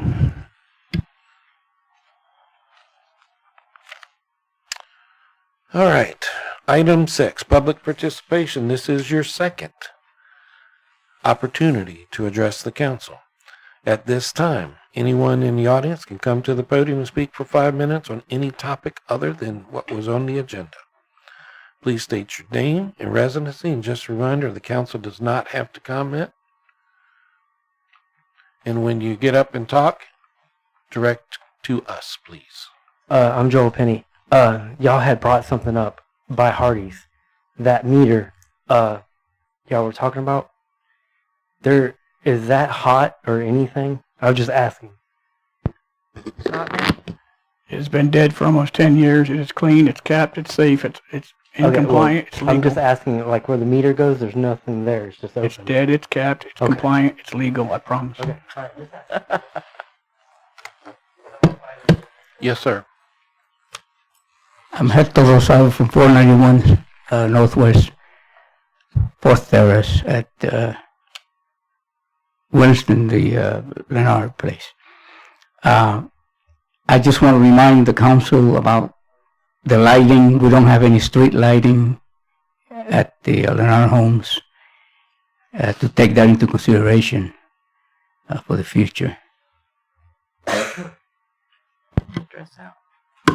Yeah, I'm happy to provide an update on that. So as this council is aware, we sent a demand letter. We've been talking for a long time about what we were going to do to address these issues. We weren't really getting any traction. I was about to say not a lot of traction, any traction with Lennar or Armstrong regarding that issue. I'm happy to say 2 attorneys from Lennar/Armstrong have contacted me in the last 2 days with an interest in getting all of these issues resolved. They've asked for an extension to the 20th of this month to see if we can get the resolution of these issues. And so I'm cautiously optimistic that this has gained at least the attention of 2 separate attorneys. Okay. Wonderful. Okay, great. Great news. Okay, anybody else? All right. Item 7, announcements. Yes, ma'am, Miss Wright. Okay, first announcement, Saturday, December the 6th. Parade starts at 6 o'clock, coming down Noble Avenue, ending at Dollar General. And I'm being informed in my left ear that it's supposed to rain. Uh-huh. So the ones that are going to be on the city float, you might want to bring your rain jacket. And yes, we do have a spot in the parade. I know some were concerned because I did not fill out an application, but Carolyn and I have an understanding that the city always participates. So if you all could meet, I would say around 5:15 or 5:30 at the wonderful police department so one of the gentlemen can take you all up to your float. That would be very nice. I think that's a wonderful idea. Thank you. I do too. I think the police chief might be able to assist with that. The second thing. Well, let me just add that I will not be there because I will be in the parade grounds, so I'll have to meet you at the float. Okay. I have to be there at 5 o'clock, so I have to be elsewhere. So I'll come before the parade starts. Miss Kim? Don't leave without me. I'm not finished, Mike. Oh, she has a question. She had her hand up. Yeah, but she has an announcement. Oh, too close. I am still missing 2 council members' evaluations. So we can get it on the agenda for the city clerk, please. Okay. Now I'm going to continue with my announcements. Okay, you go.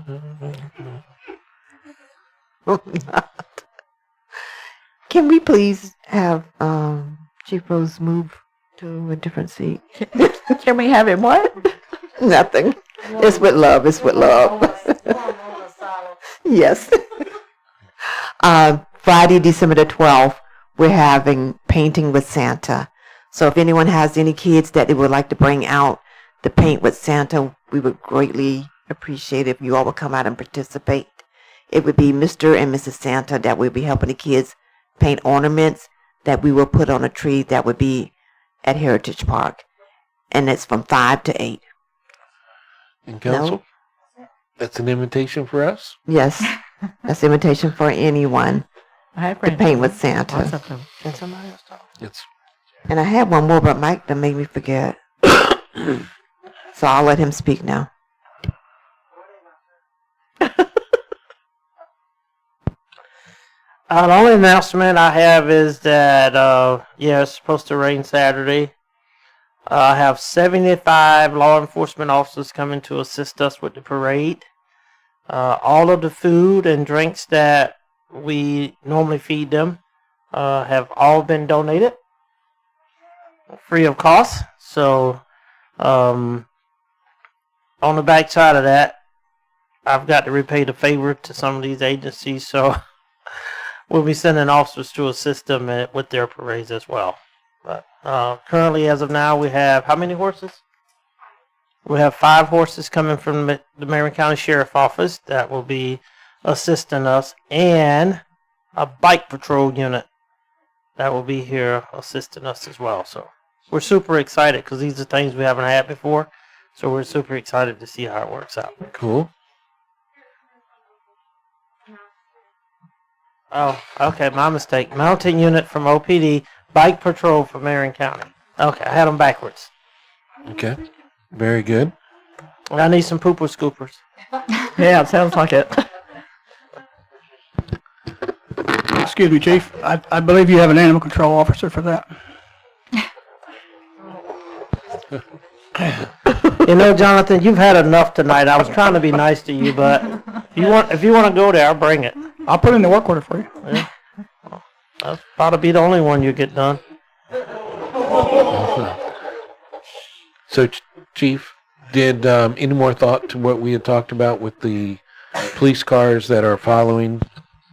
December 18th, we will have Santa is coming to town. Oh, no, that's all. So we'll be riding around with Santa Claus like we normally do every year. Me and the Chief talked about it. So December 18th, we'll be riding Santa around town. So what time are we starting, Chief? 5 o'clock. And Okay. we'll send out the map and post all that on the So social what media. about crossing 27 after the parade? We had talked about... Yeah, we'll take care of that. Okay. Yep. All right. We got you covered. Good. Anybody else got anything else? Yes, Miss Ballou. Thank you. Just a reminder, also on December 18th, from 4 to 8 p.m. is our annual ethics training at Folds Walker. So I'm going to tell you the people who have RSVP'd. Technically, yesterday was the deadline, but you guys know the people, so I'll give you an extension. I have Sue, Mr. Goodman, Miss Jones, Chief Rolls, Benton, Mr. Cox, Mike Miller, Miss Hinds, and Miss Wright. I should be on that list. Sorry. Okay. I thought I was one. Is there anyone else who would like to RSVP whose name they did not hear? I believe that we probably need to remind our pension boards and our CRA and our planning and zoning and Board of Adjustments, because didn't hear any of their names. I was And they're supposed to be there too. surprised that the list was short because it's typically much longer. Right. For Those people are Williston. missing. So And we don't want to lose the Williston room. listen, If we have if we short don't enough bring enough people. people, I don't know how we're Yeah, going we to have have the a Williston Williston room. We gotta have the room. Okay, so There's I've got chairs to the max. Miss Martin and BJ. I have you too. Anybody else? Okay. Anybody else? I did.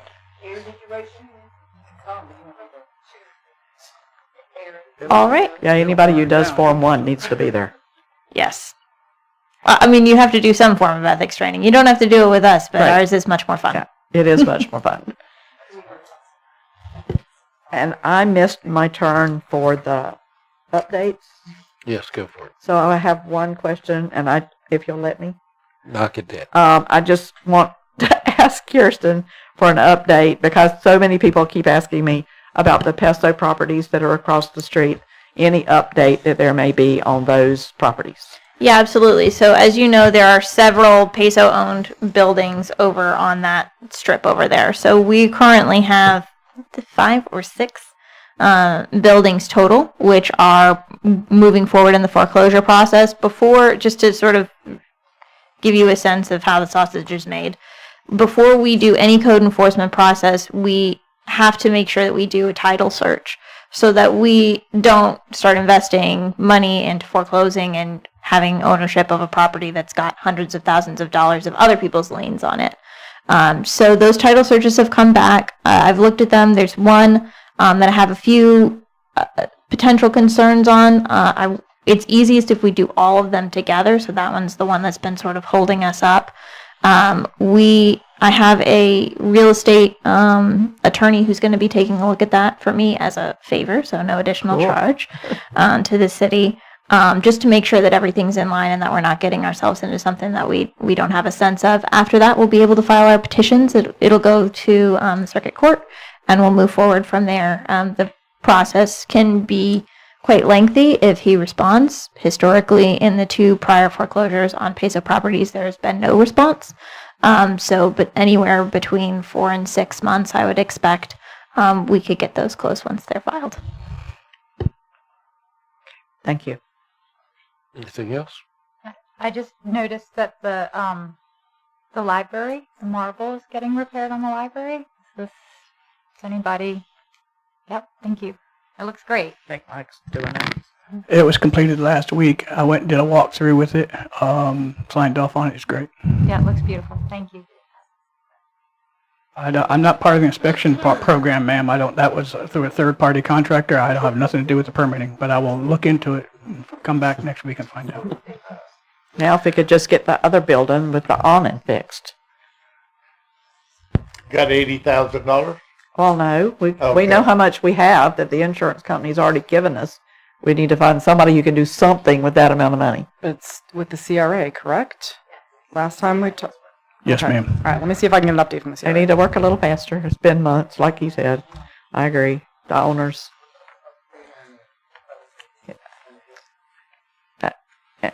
If you will, you've told me about the piece of Peso property at the top of the hill and the fact that nobody bid on it. Are there any updates on that?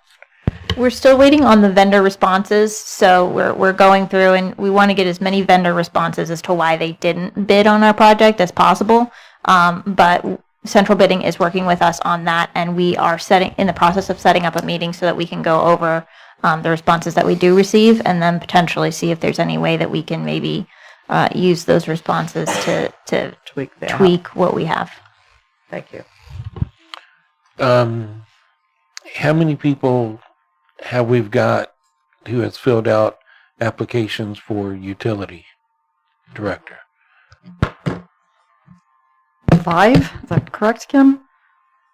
Let me count in my head. Hold on. Take your shoes off. I think it's 6, sir. Okay. Any internal? Mm-hmm. Yes, sir. We had 2 internal. Okay. All right, and then my last one. I noticed when reading the week ending the 24th of November, your week update, it said possibility about some infrastructure projects and then us applying for a loan. So I had a meeting with Stephen Bloom last week, and he wants a list of our current infrastructure projects. So I think when Walt came in a couple weeks ago, he talked about not doing a loan through USDA because there were so many stipulations, and talking to Seacoast. So Seacoast has agreed that yes, we could apply through them. I think the last correspondence from Justin had said the rate would be between 5 and 6%.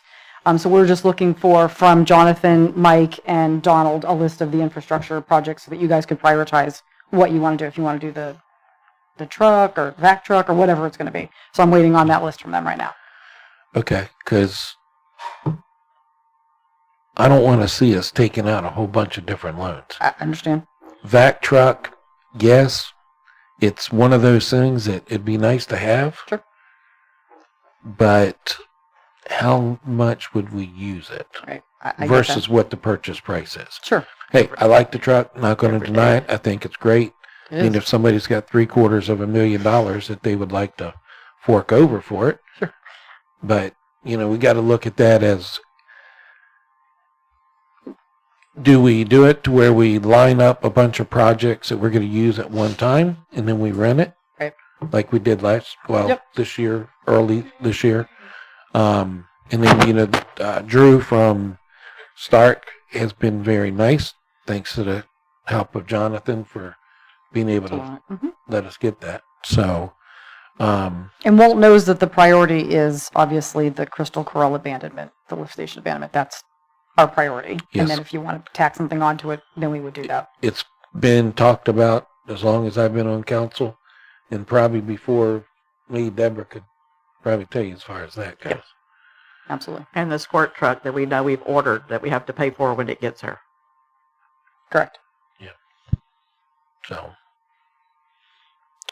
other than that, that's all I got. Mark your calendars, December 16th. 15th? 16th, it says. At 6 p.m., we have a council meeting. Oh. This is a second meeting for the fiber. Oh. So it's a public hearing, Yep. not a council meeting. Do we know what time it is? 6 o'clock. I have another meeting on that night. Guess y'all can do it without me. Women's Club. So, I happen to be the president. I have to be there. and it doesn't hurt my feelings to do a second meeting in December because I remember when we started the year out this year, there was a huge agenda because we only had one meeting in I December. think we had J and K, didn't we? Yes, we did. All right. With that said, anybody else, council? Mr. Bishop? My turn to talk a lot. Chief Rolls, you were talking about the parade. Do you need any of my utility trucks this year, or you think you're going to be okay? Well, that's routine. I'm talking about the side roads. Out. That's fine. Just heads up would be great, please. Couple little things. There was a comment brought up in the last meeting about my whether or not I was using my personal company truck in a proper manner. I pulled the report, and I will gladly email it to any of the council if they want to see it. It is crystal clean, perfect, spotless, perfect. The whole time I was out for my surgery, I sat at the house. The only time it moved is when I had a meeting with Miss Sue. And immediately afterwards, I went home, never got moved to the following week until I came back. And if y'all would like to see it, I'll gladly email it to you. Got no problem with it, Mr. Bishop. Second note, talking with James Hannigan, I probably butchered his name, but talking about these DOT contracts. Halfway through the contract, we realized we've known each other for 20 years. 3 years ago, he moved up into the... I gotta get my damn glasses. He moved up to... what the hell was it called? Anyways, director... I'm so sorry. I hate talking. Y'all know that. He moved up to a director position. So he's over new traffic lights, new traffic signals, everything, right? And everything goes through him. He's the guy. I didn't know that. So as we were talking, I brought up the crosswalk across the street. We've all been daydreaming for 20 plus years. Always getting the hard nose, whether we talk about it in Tallahassee or wherever, we always get the hard nose. He's going to meet me in my office somewhere around January 10th, or whomever you have in the office on January 10th, to help us move forward with that at below half cost. And he assures me within a year we can get it put in if we work with him. That would be great. So I'm going to hang my hat on that and say that's been a 20-year daydream of nothing but hard nose, and I finally got a man willing to have a conversation. So I'm kind of proud of that. So no, I didn't commit to money. No, I didn't say we'd spend its first dollar without permission, but I do have someone coming to the table to have a conversation. So that's the first time in history. And maybe we'll get our crosswalk for Light Up Williston and Peanut Festival and everything else, and I think that's going to be great. So Awesome. Thank you, Mr. That's Bishop. all I got. Thank you. Just one last thing. I'm going to put a challenge, since December is a short month, to our city manager to work with Megan, and let's find out with this Edmonds program what's going on with it. Can we get the people out here? If we're not doing something right, let's get it done, or whatever. If we're doing everything right and we solve these problems, then maybe we'll have to look at maybe legal action. Because to me, the program, and nothing against Megan. Megan's doing what she's supposed to do, just like Selena. And I've got our bill, and it's weird how it works where my wife went on and looked at it, and it was $275. When I printed it to come off, it went to $552. It was weird. I can show it to you. Mm-hmm. So